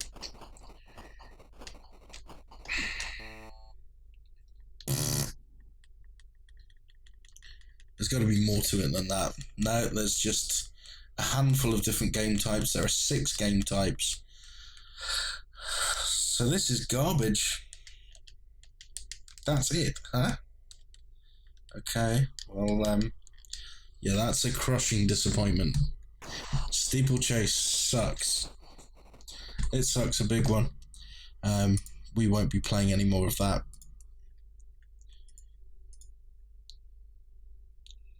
Let's hope that skiing is better. Should we try skiing? That's another game released in 1980. As you can see here, Activision, 1980. Here we go. Let's see if this is any good. Hey, it's slalom.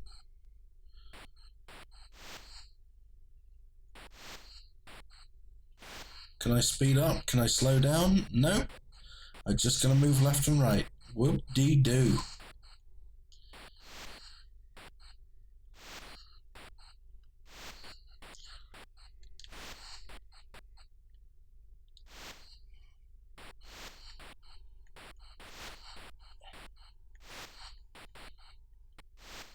Well, this is a riveting game to play. It's so exciting.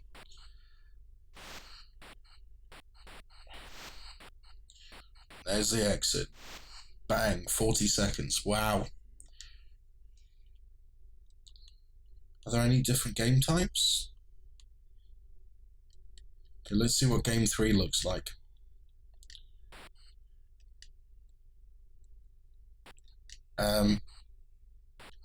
Yeah, okay.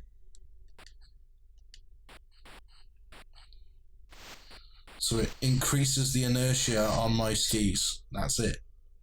So it makes it harder to control. By a mile, actually.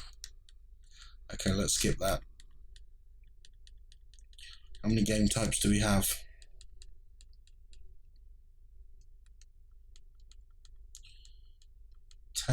10 game types? Right, let's check out game 10. 900 to get through. You are having a laugh. Let's go.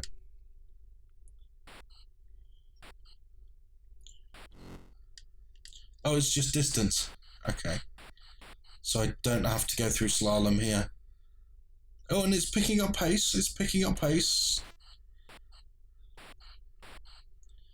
I'm just going to make it to the bottom as quick as I can. Yay!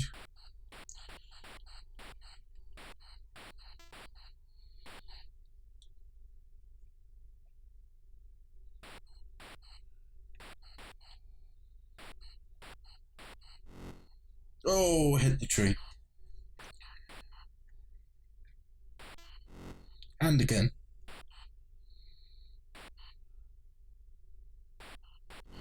And again.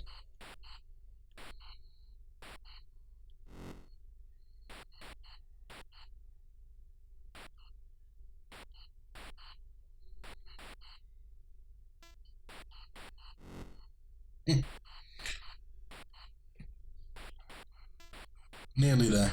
Nearly there. This is going to be 2 minutes of my life I'll never get back.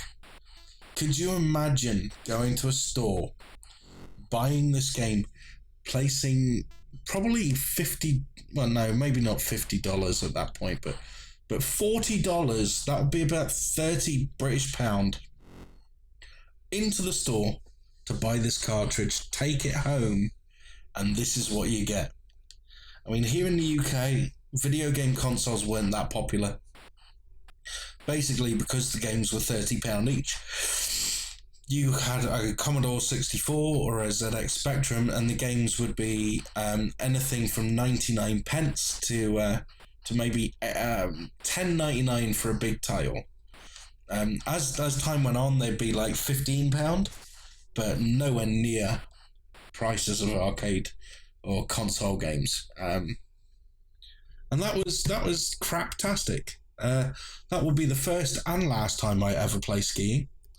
I'm not too familiar with the Atari VCS game library, but I do know that I wanted to play this.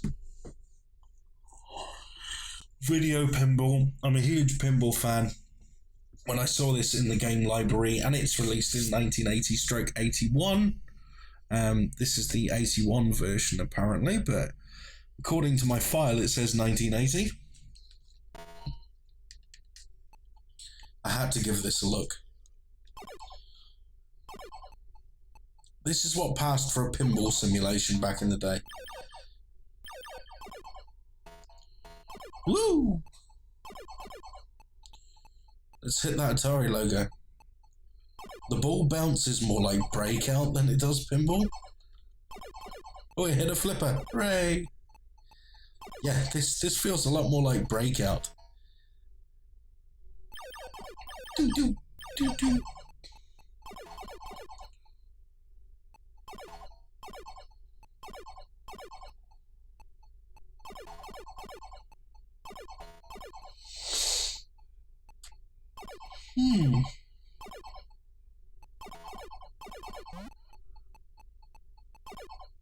It's a pinball game where you never touch the ball.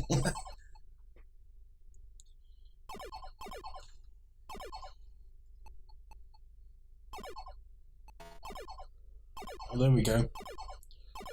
Oh, I hit a flipper, hooray! Yippee! Let's see if we can get it in that Atari logo. Oh, it went through my flipper then.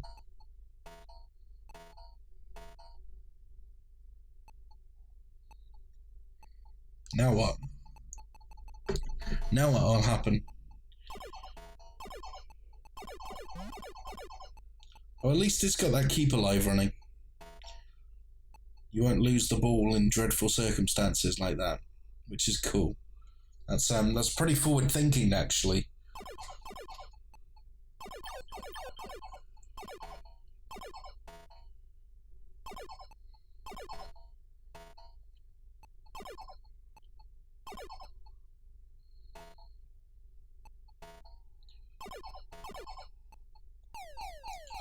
Wow.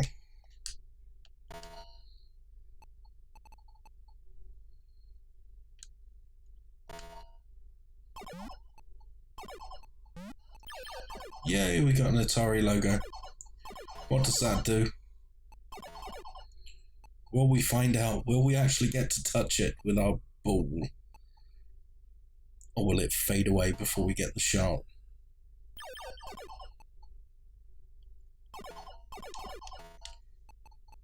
Okay, so it's some kind of multiplier.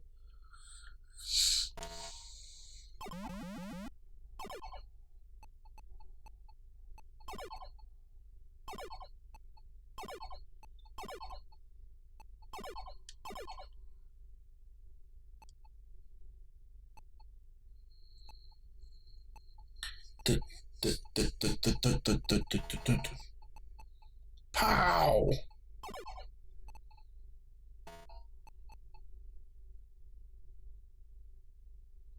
Oh, rake in that money for me.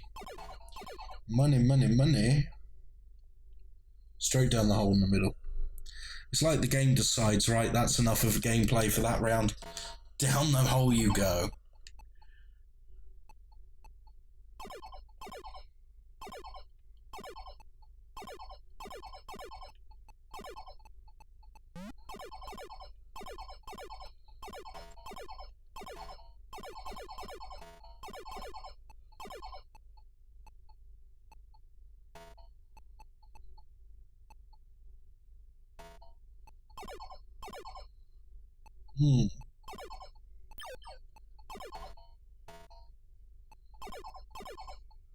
Come on, let's get this bad boy going.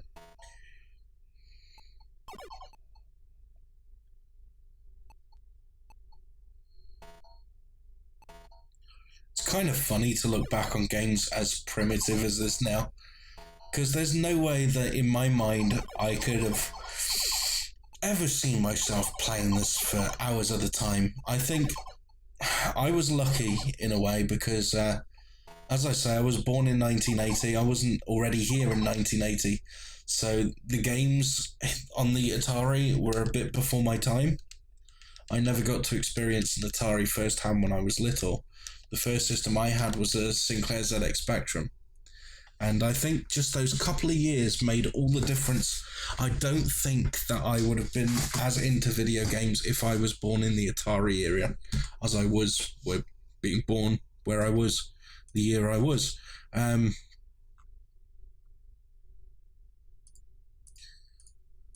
Okay, so I think that covers enough Atari.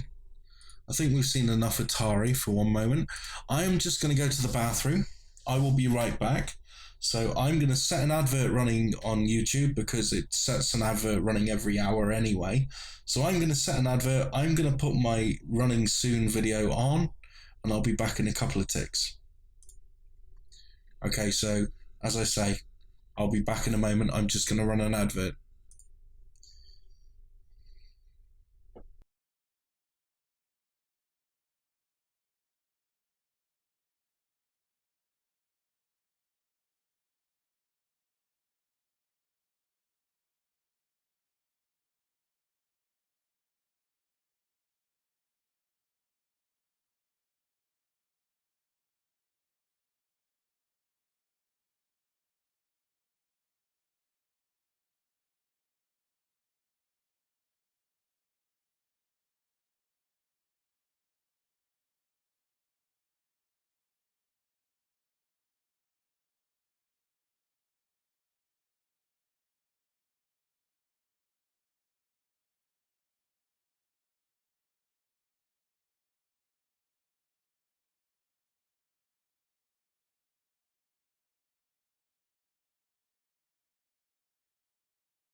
Okay, so I am back. I'm just going to get some Intellivision stuff sorted. So I'm just changing my controller configuration.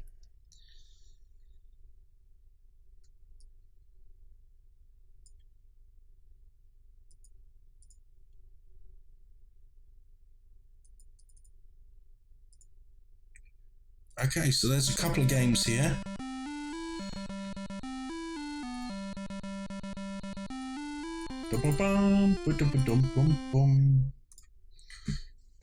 Intellivision horse racing, where you can bet on the races.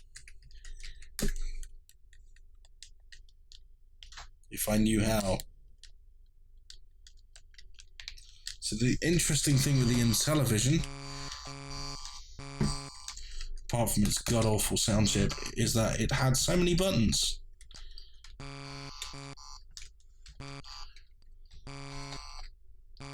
And I have no idea what any of them do. I think the game's crashed. Anyway,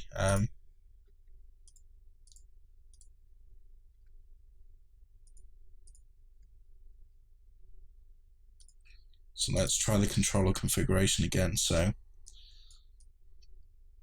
the buttons are on the top there.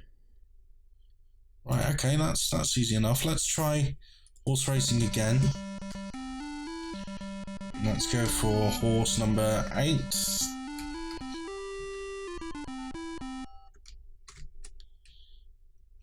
How do we set it going? Okay.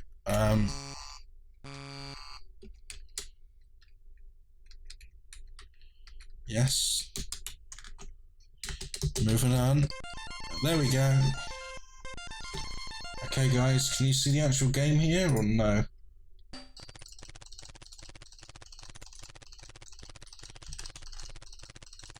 Hold on, it appears you can't see it, so just to bear with me a moment.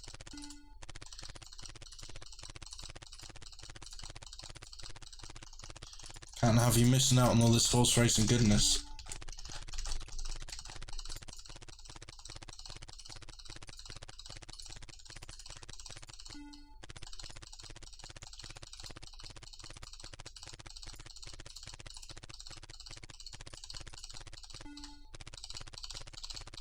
Hold on.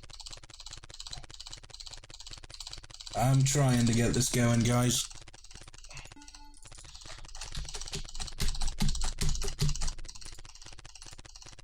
Any joy? Any joy at all?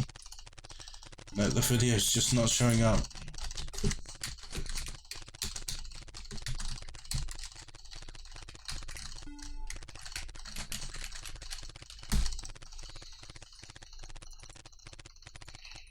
Okay, so that's not showing up whatsoever. Let me try a different version.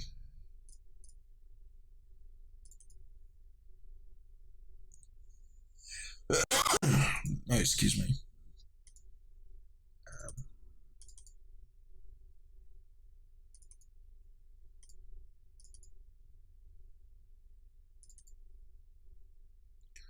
That one doesn't work either. Why isn't television so difficult and so awkward? Everything else was running fine.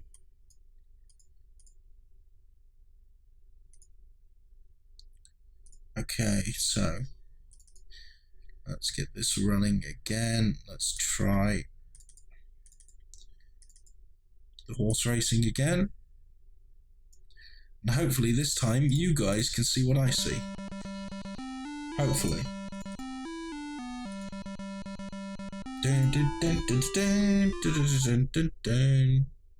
Settings. So what are my buttons here? Control and right control. Okay, so I'm going to go number 4.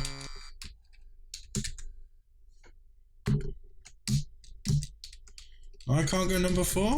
Alright, well,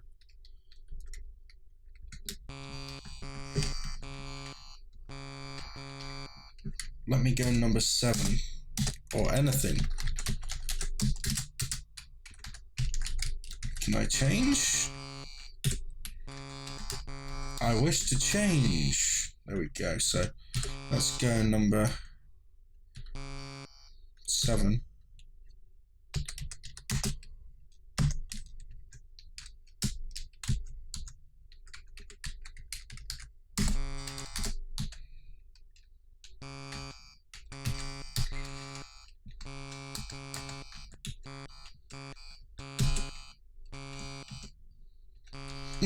What?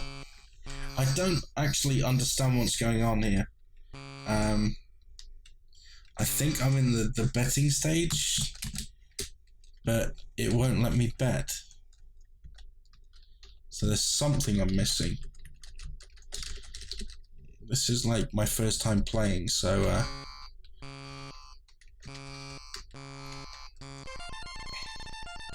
okay, here we go.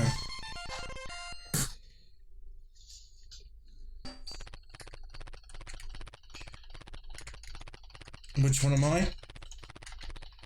I don't know. Feels bad, man. Am I the yellow piece of crap? Everything slowed down hideously for a second. How do I speed up? Am I? No, I'm not the red one.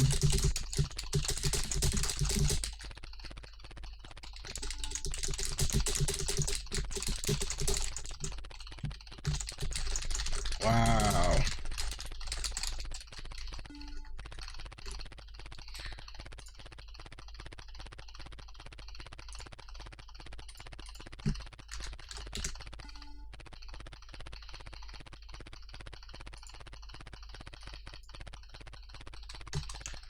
This is exciting.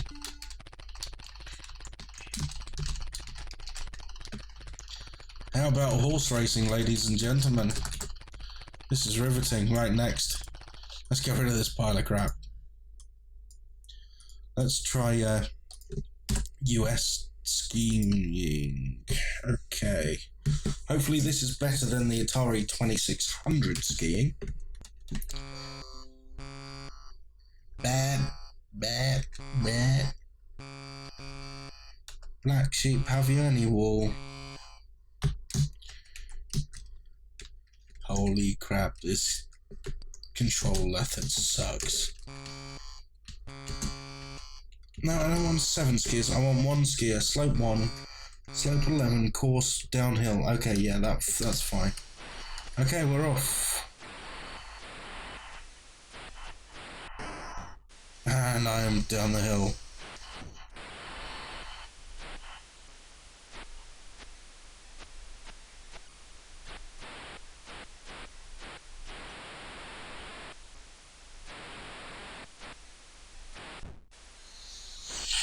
Well, the sound is ear-crushingly annoying.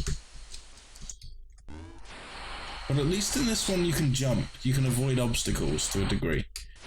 If you press the left and right buttons, you can actually jump. So that's something.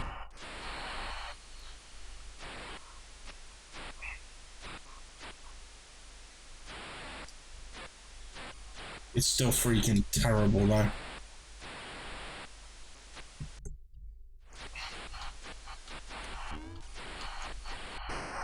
I'd be so disappointed if I spent my hard-earned money on this back in the day. I mean, I didn't get very many games when I was a child. I mean, I was tiny. I got hand-me-down games until I was old enough to get pocket money of my own. And then when I got pocket money on my own, I started getting the cheaper games, the budget titles. And if I got a bad game, I only got pocket money once a week. If I got a bad game, that means I was stuck with that crushing disappointment for a week. Times were hard back then. Choose men. I'm sorry, I like women. You choose men. Don't tell me what to do. That's the first game that's ever told me to go the gay way. Choose men. And I don't think those are men. What the hell is that supposed to be? Let's go for a blue one. Right, okay. Let's go blue against red. Looks more like Rock'em Sock'em Robots.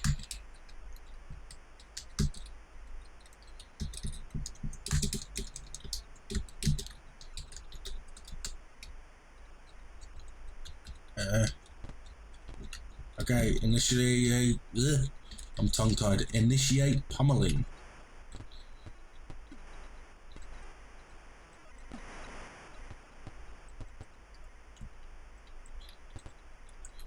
Come on.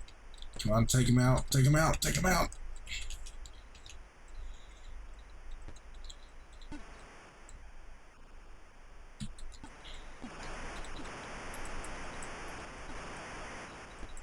Listen to that crowd roar.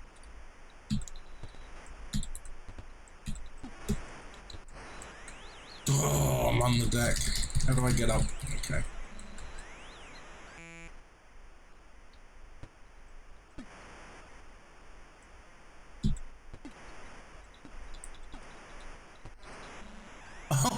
Oh wait, I've just noticed those clear transparent blocks. I thought they were the boxer's eyes, but no, they're his gloves. He's got his gloves up like this. I thought they were just his eyes and they're just fucking terribly drawn. But no, that's his hands, look.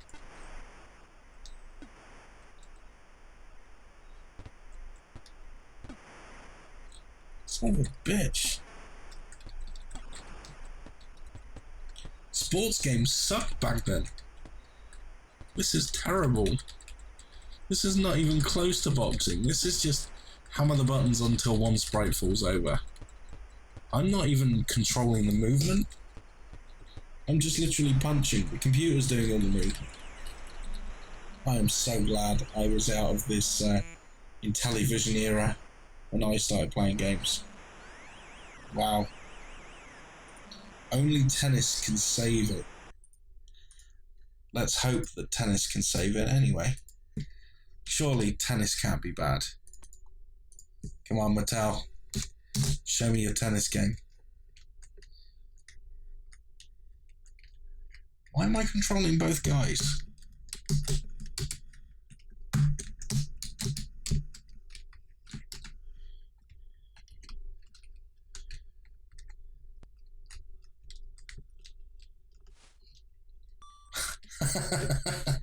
Let's try that service again.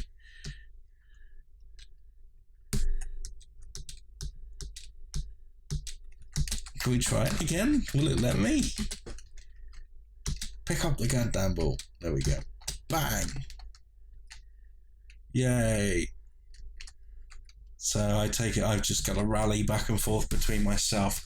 That is no fun whatsoever, and I think I am leaving the Intellivision era way behind me. I am so glad I wasn't part of that era, because it just looks dreadful. So let's try something a little different. Let's have the VIC-20. Commodore VIC-20 was released in 1980. So there should, in theory, be lots of good games for it. I'm just going to pick one because we're running out of time. It's 2:30 in the morning.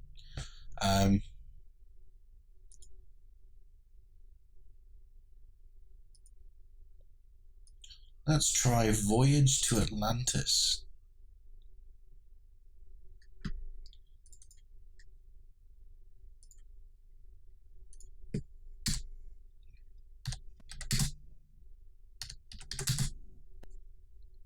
Is that going to work?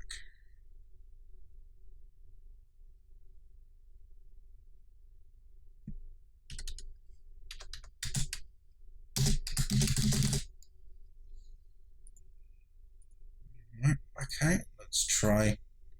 See if we have any better success with Frog.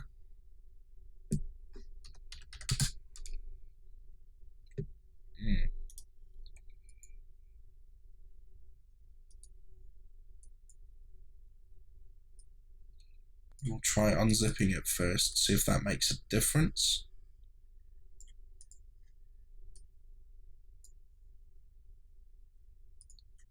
Syntax error. Maybe it's the kind of thing, the kind of file it doesn't like.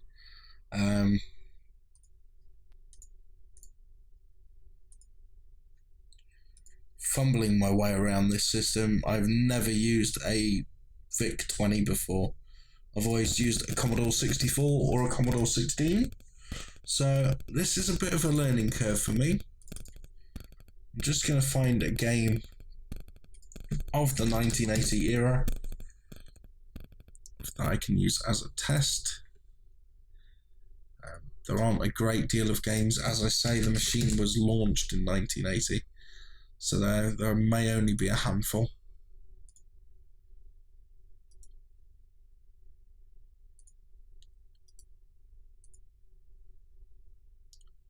Some of them seem like they're Commodore PET, Commodore PET games, which should still work.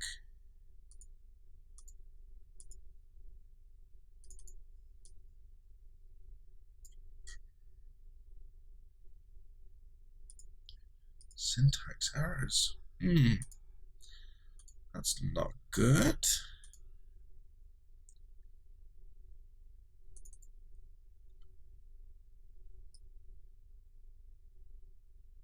Alright, it may not be from 1980, but let's find a game to work. Let's just get any game working right now. Oh, that one's working. Look, Gobbler's working. Oh, no, it's not. How about golf? Is golf going to work? Yeah, golf is working. Okay. So,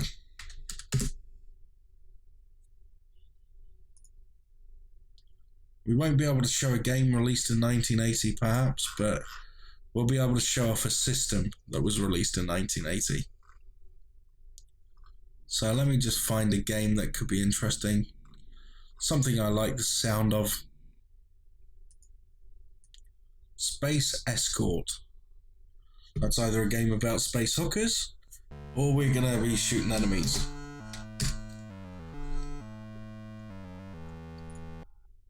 That sounds familiar. I wonder what that music could have been from.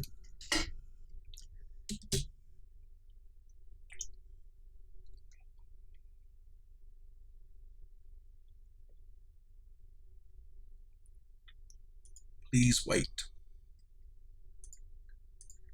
Please wait.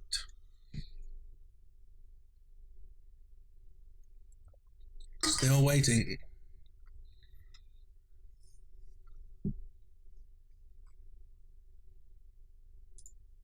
Still waiting.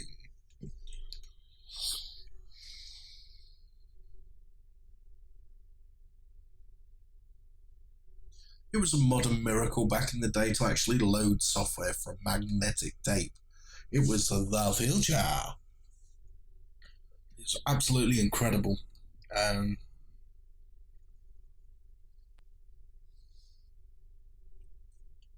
never really understood it as a child, how magnets could be read on tape, how it could pull data and know how to use that data for certain situations. This is the sequel to Space Fortress. The task is to escort the people of your planet, doomed by the ever-enlarging sun, to the massive, newly conquered world of Sistoria. Your leaders have divided Sistoria into 26 colonial areas, the 26th being the largest. Each colony has been assigned one space liner labelled from A to Z.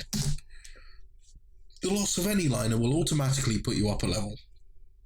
Each liner starts with 7 shields plus any leftover from previous liners.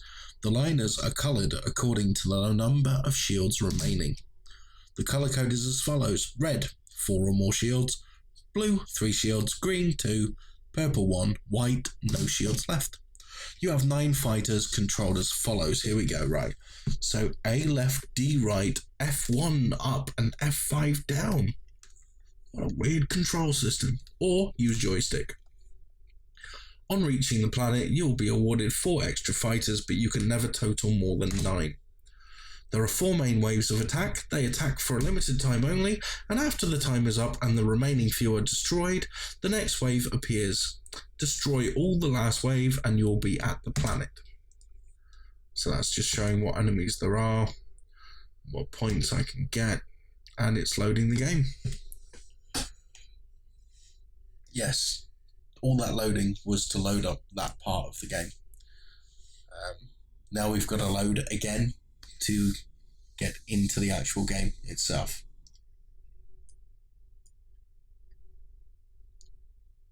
So, how are we all doing tonight? We doing good? You enjoying your Sunday stroke Monday? Depending on where you are in the world.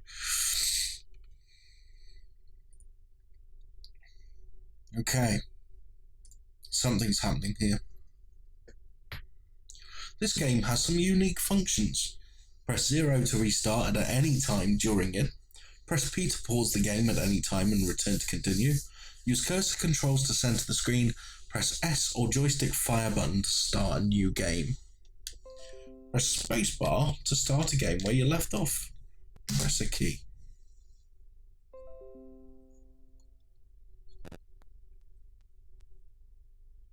As a final warning, watch out for lasers that have stopped moving. This happens when the aliens are destroyed. The lasers will become mines. They will eventually lose energy and go.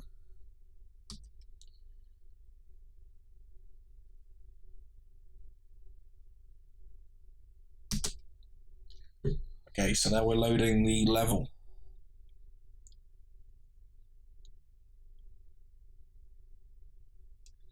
And I will be 37 by the time it loads.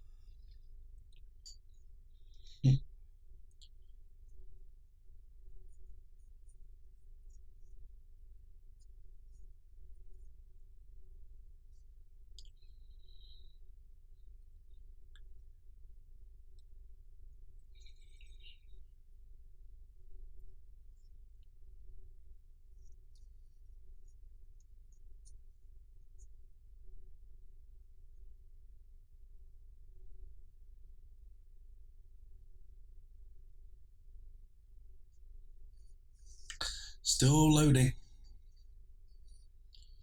Still loading.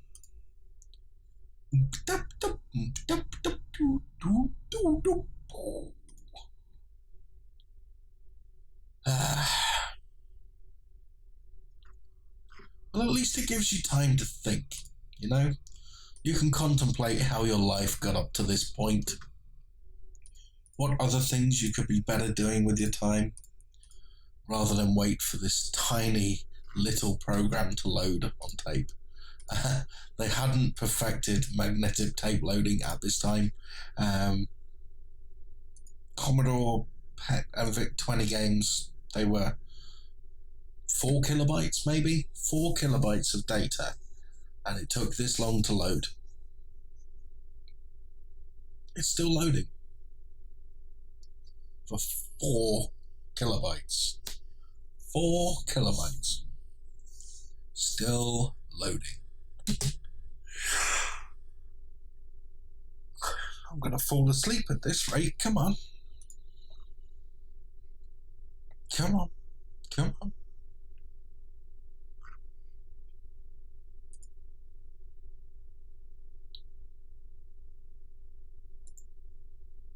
Here we go. Uh-oh. Uh-oh.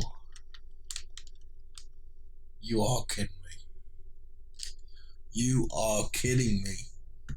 It seems like we're experiencing firsthand the other joy of tape games. Yes, the other joy of tape games is sometimes you can wait a few minutes for a game to load and it'll freaking crash. And you've got to do the whole thing over again. Such were the frustrations of early 80s gaming. That hurts.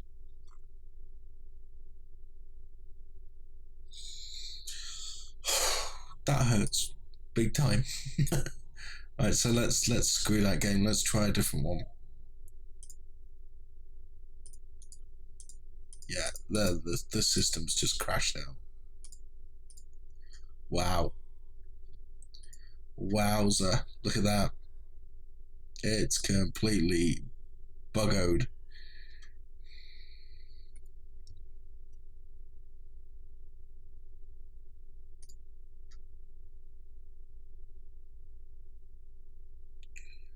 Right, so I'm going to press yes to using keys. I want to move up, down. What the fuck? It won't let me do anything.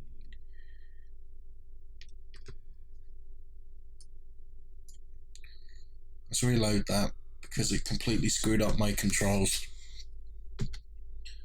Okay, so I'll use the keys. I'll move up with P, down, left, right, fire on all other keys. Okay, so the game is loading. Here we are, and it's already melting my face. I'm blind. I'm blind. No. What the hell is this? It runs too quick. It runs too fast. What the hell's going on? There we are. Whoa. You are kidding. That's the sound. That is the sound effects. Wow, that's ear-meltingly horrific.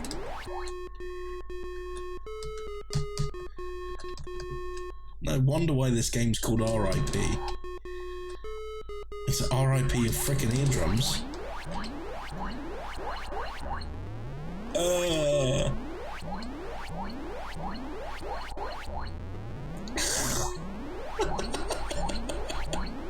It's literally spawn killing me.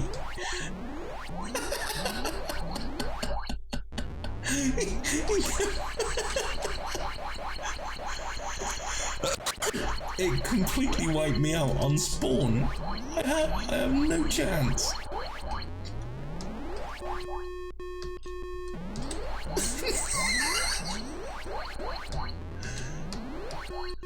That's some bullshit right there.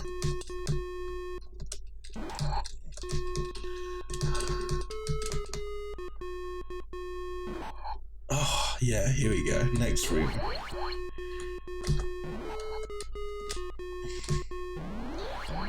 Oh.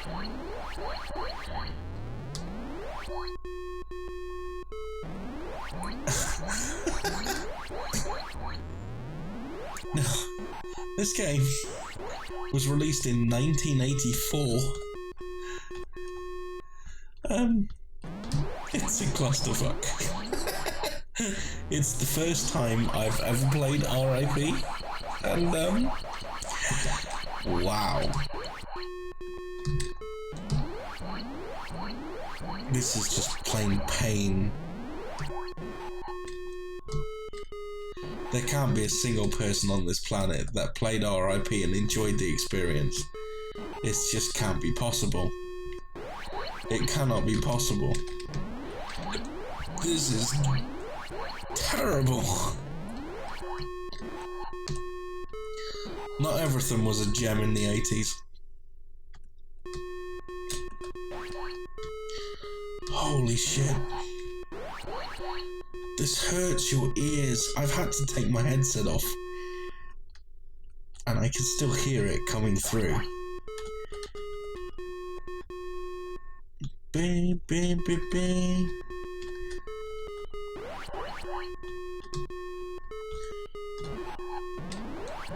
Oh, this is bad. This is just deteriorating. We went from awesome games to begin with at the start of the stream, and it's just gotten worse and worse. I didn't mean for it to happen like this. It just happened organically. It just turned into a gigantic mess. I'm gonna blame Atari. It's all Atari's fault. If we hadn't played Atari and we stuck with the arcade games, we'd still be playing awesomeness. But no, I had to show Atari games. And then I hit the old Intellivision, and that was the end of it. Game over.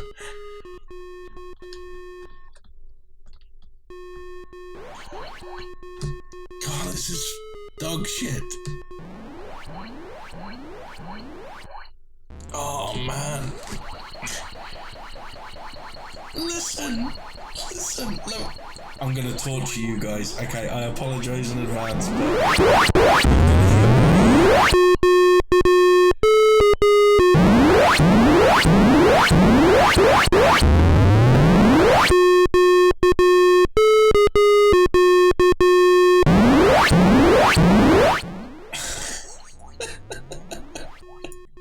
Ain't that the worst ever?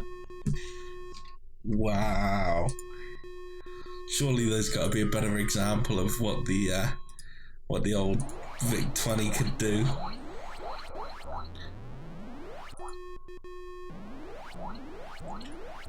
Ah, here we go. Let's try this.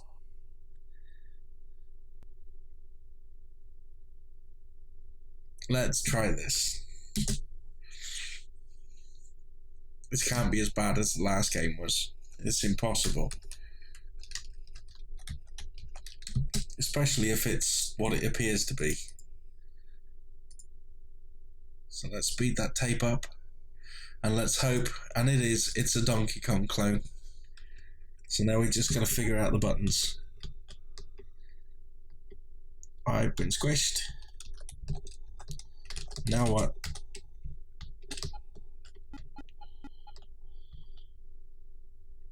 Okay. Yeah, that's cool. I have no control over this whatsoever. Yeah, you tap the right and it goes. It goes. Okay, right. Okay, let's try this. Too slow.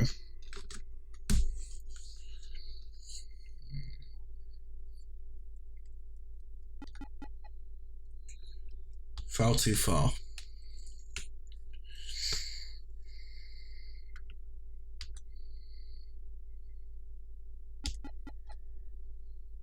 Fell too far.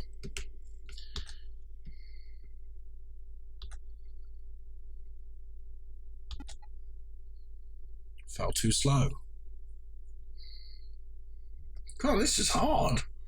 I haven't taken one step properly yet. There we go. Now what's my jump button? Jump? Anyone know how to jump?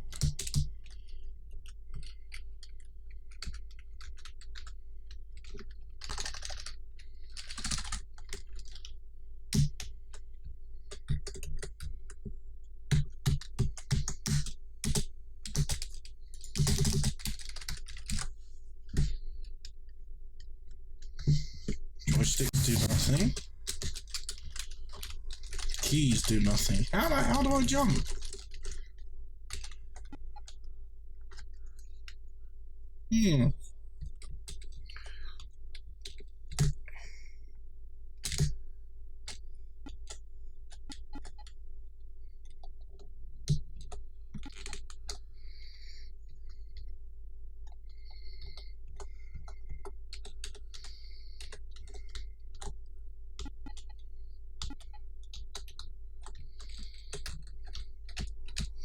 I'm literally pressing every key on the keyboard.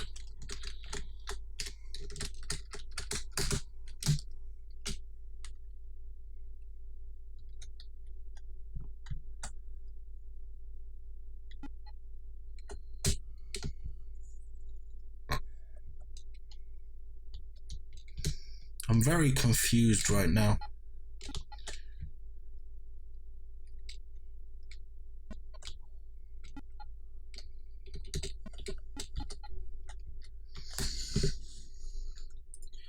Okay, that is not a good rendition of Donkey Kong at all.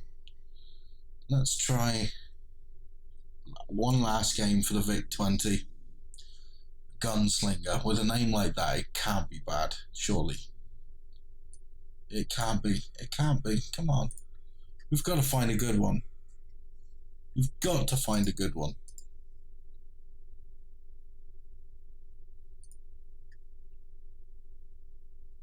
Or maybe we won't. Maybe it'll crash.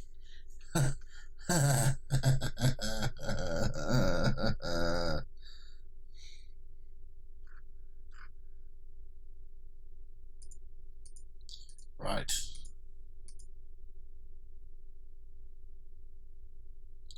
Pick one at random, pick one at random.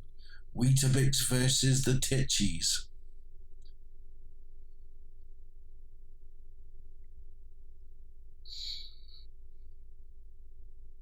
Copyright Weetabix.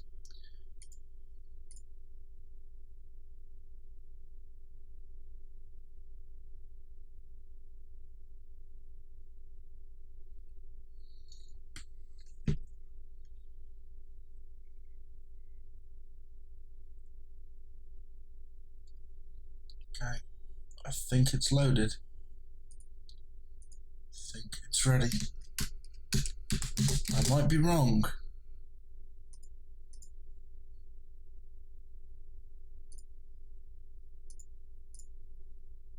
Are we ready? Are we ready?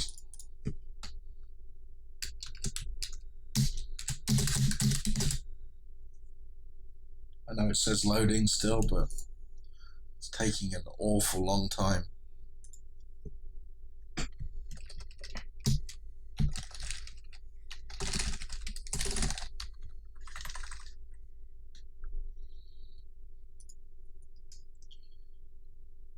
No, well, this is going great, isn't it?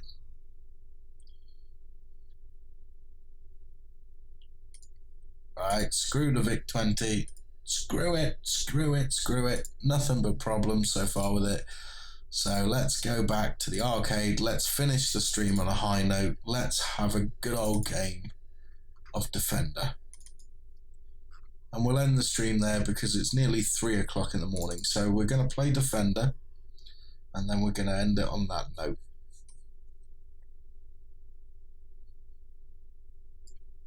So let's scroll down to, 1980. Defender. Red label version. Here we are.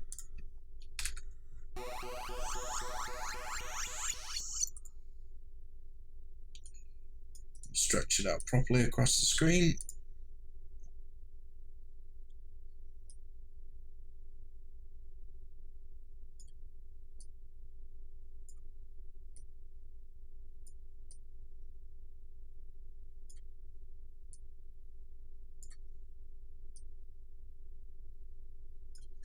There we go.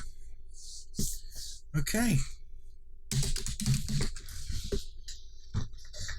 I'll grab my controller again.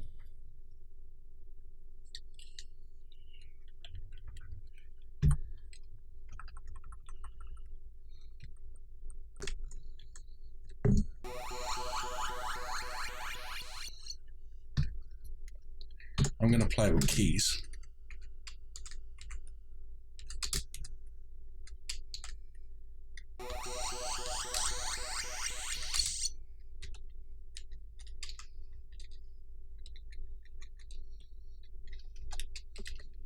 Now, Defender had a very interesting control system.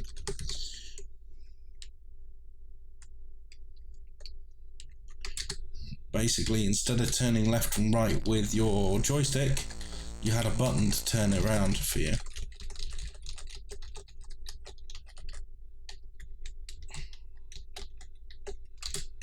Yeah, we got it, Defender. That's wrong.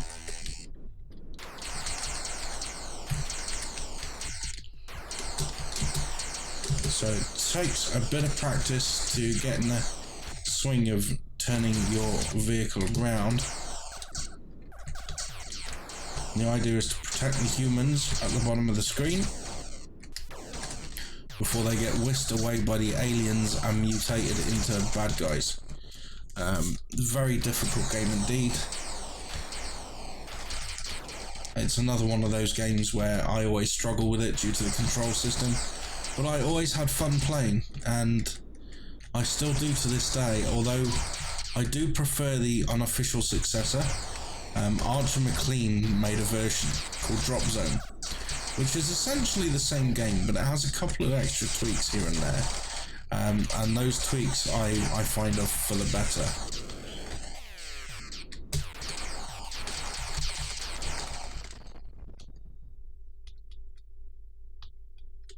Bam.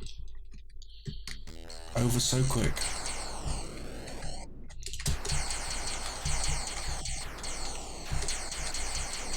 Ow. No, I'm getting tired. I should have ended the stream about an hour ago, I think. My skills are fading. Oh, pick him up, pick him up. Make sure he's landing. I shot him. Whoops. Yeah, you don't want to shoot your own guys.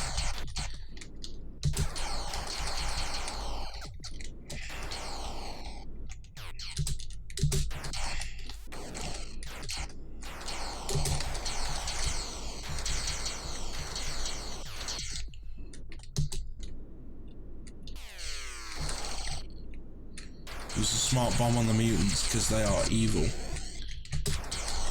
And these little things are a pain as well. Little spinning disc type things, but that's the level complete. And we just do it all over again. Yeah.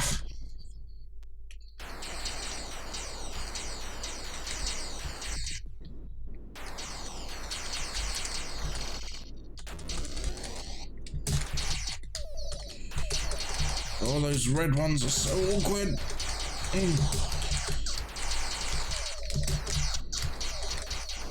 Just die! No, there's a mutant as well. Damn it. Game over. It really is that difficult. It's a very tough game indeed. And it's mostly due to the controls. I think if it had regular controls, I would fare a lot better at it. But part of its charm is that it tried something different with the control scheme. And if you don't try different things, then you never improve. I mean, look at Quake. Quake was the originator of WASD keys that are now standard throughout first-person shooters. Up until then, most FPS games relied on the cursor keys. And then Quake came along and changed all that.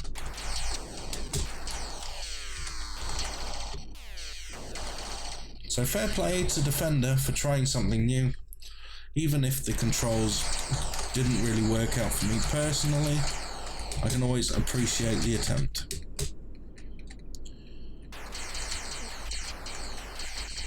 Yeah.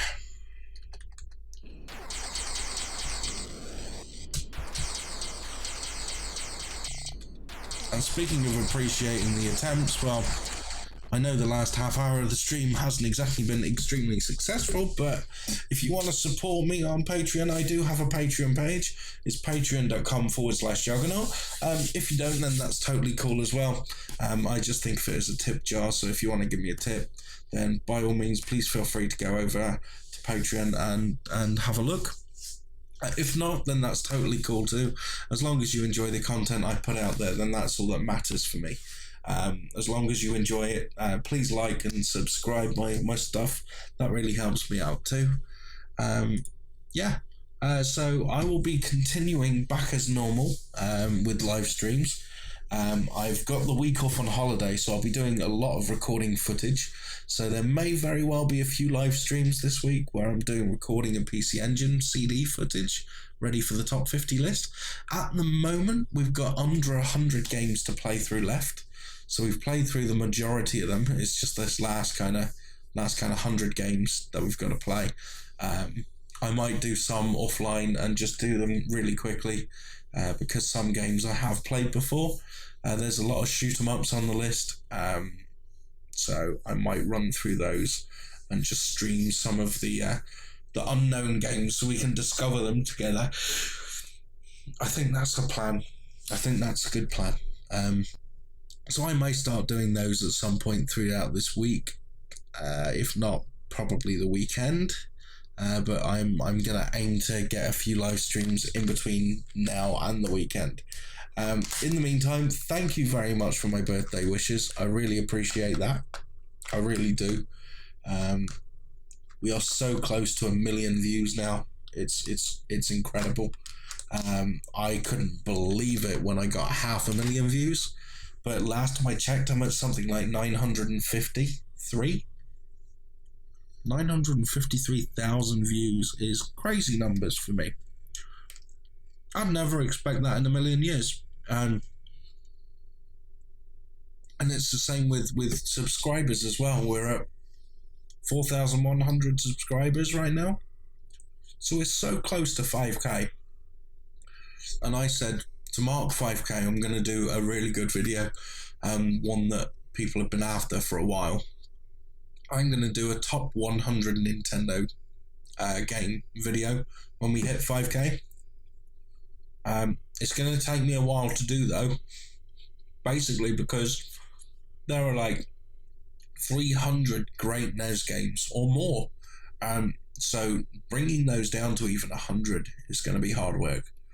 So it may take me a long time to figure out the order of that list and what games are going to feature on it and what games are not. In the meantime, thank you very much for watching. Thank you very much for all the birthday wishes. Thank you very much for your support, and I'll see you next time. Bye for now.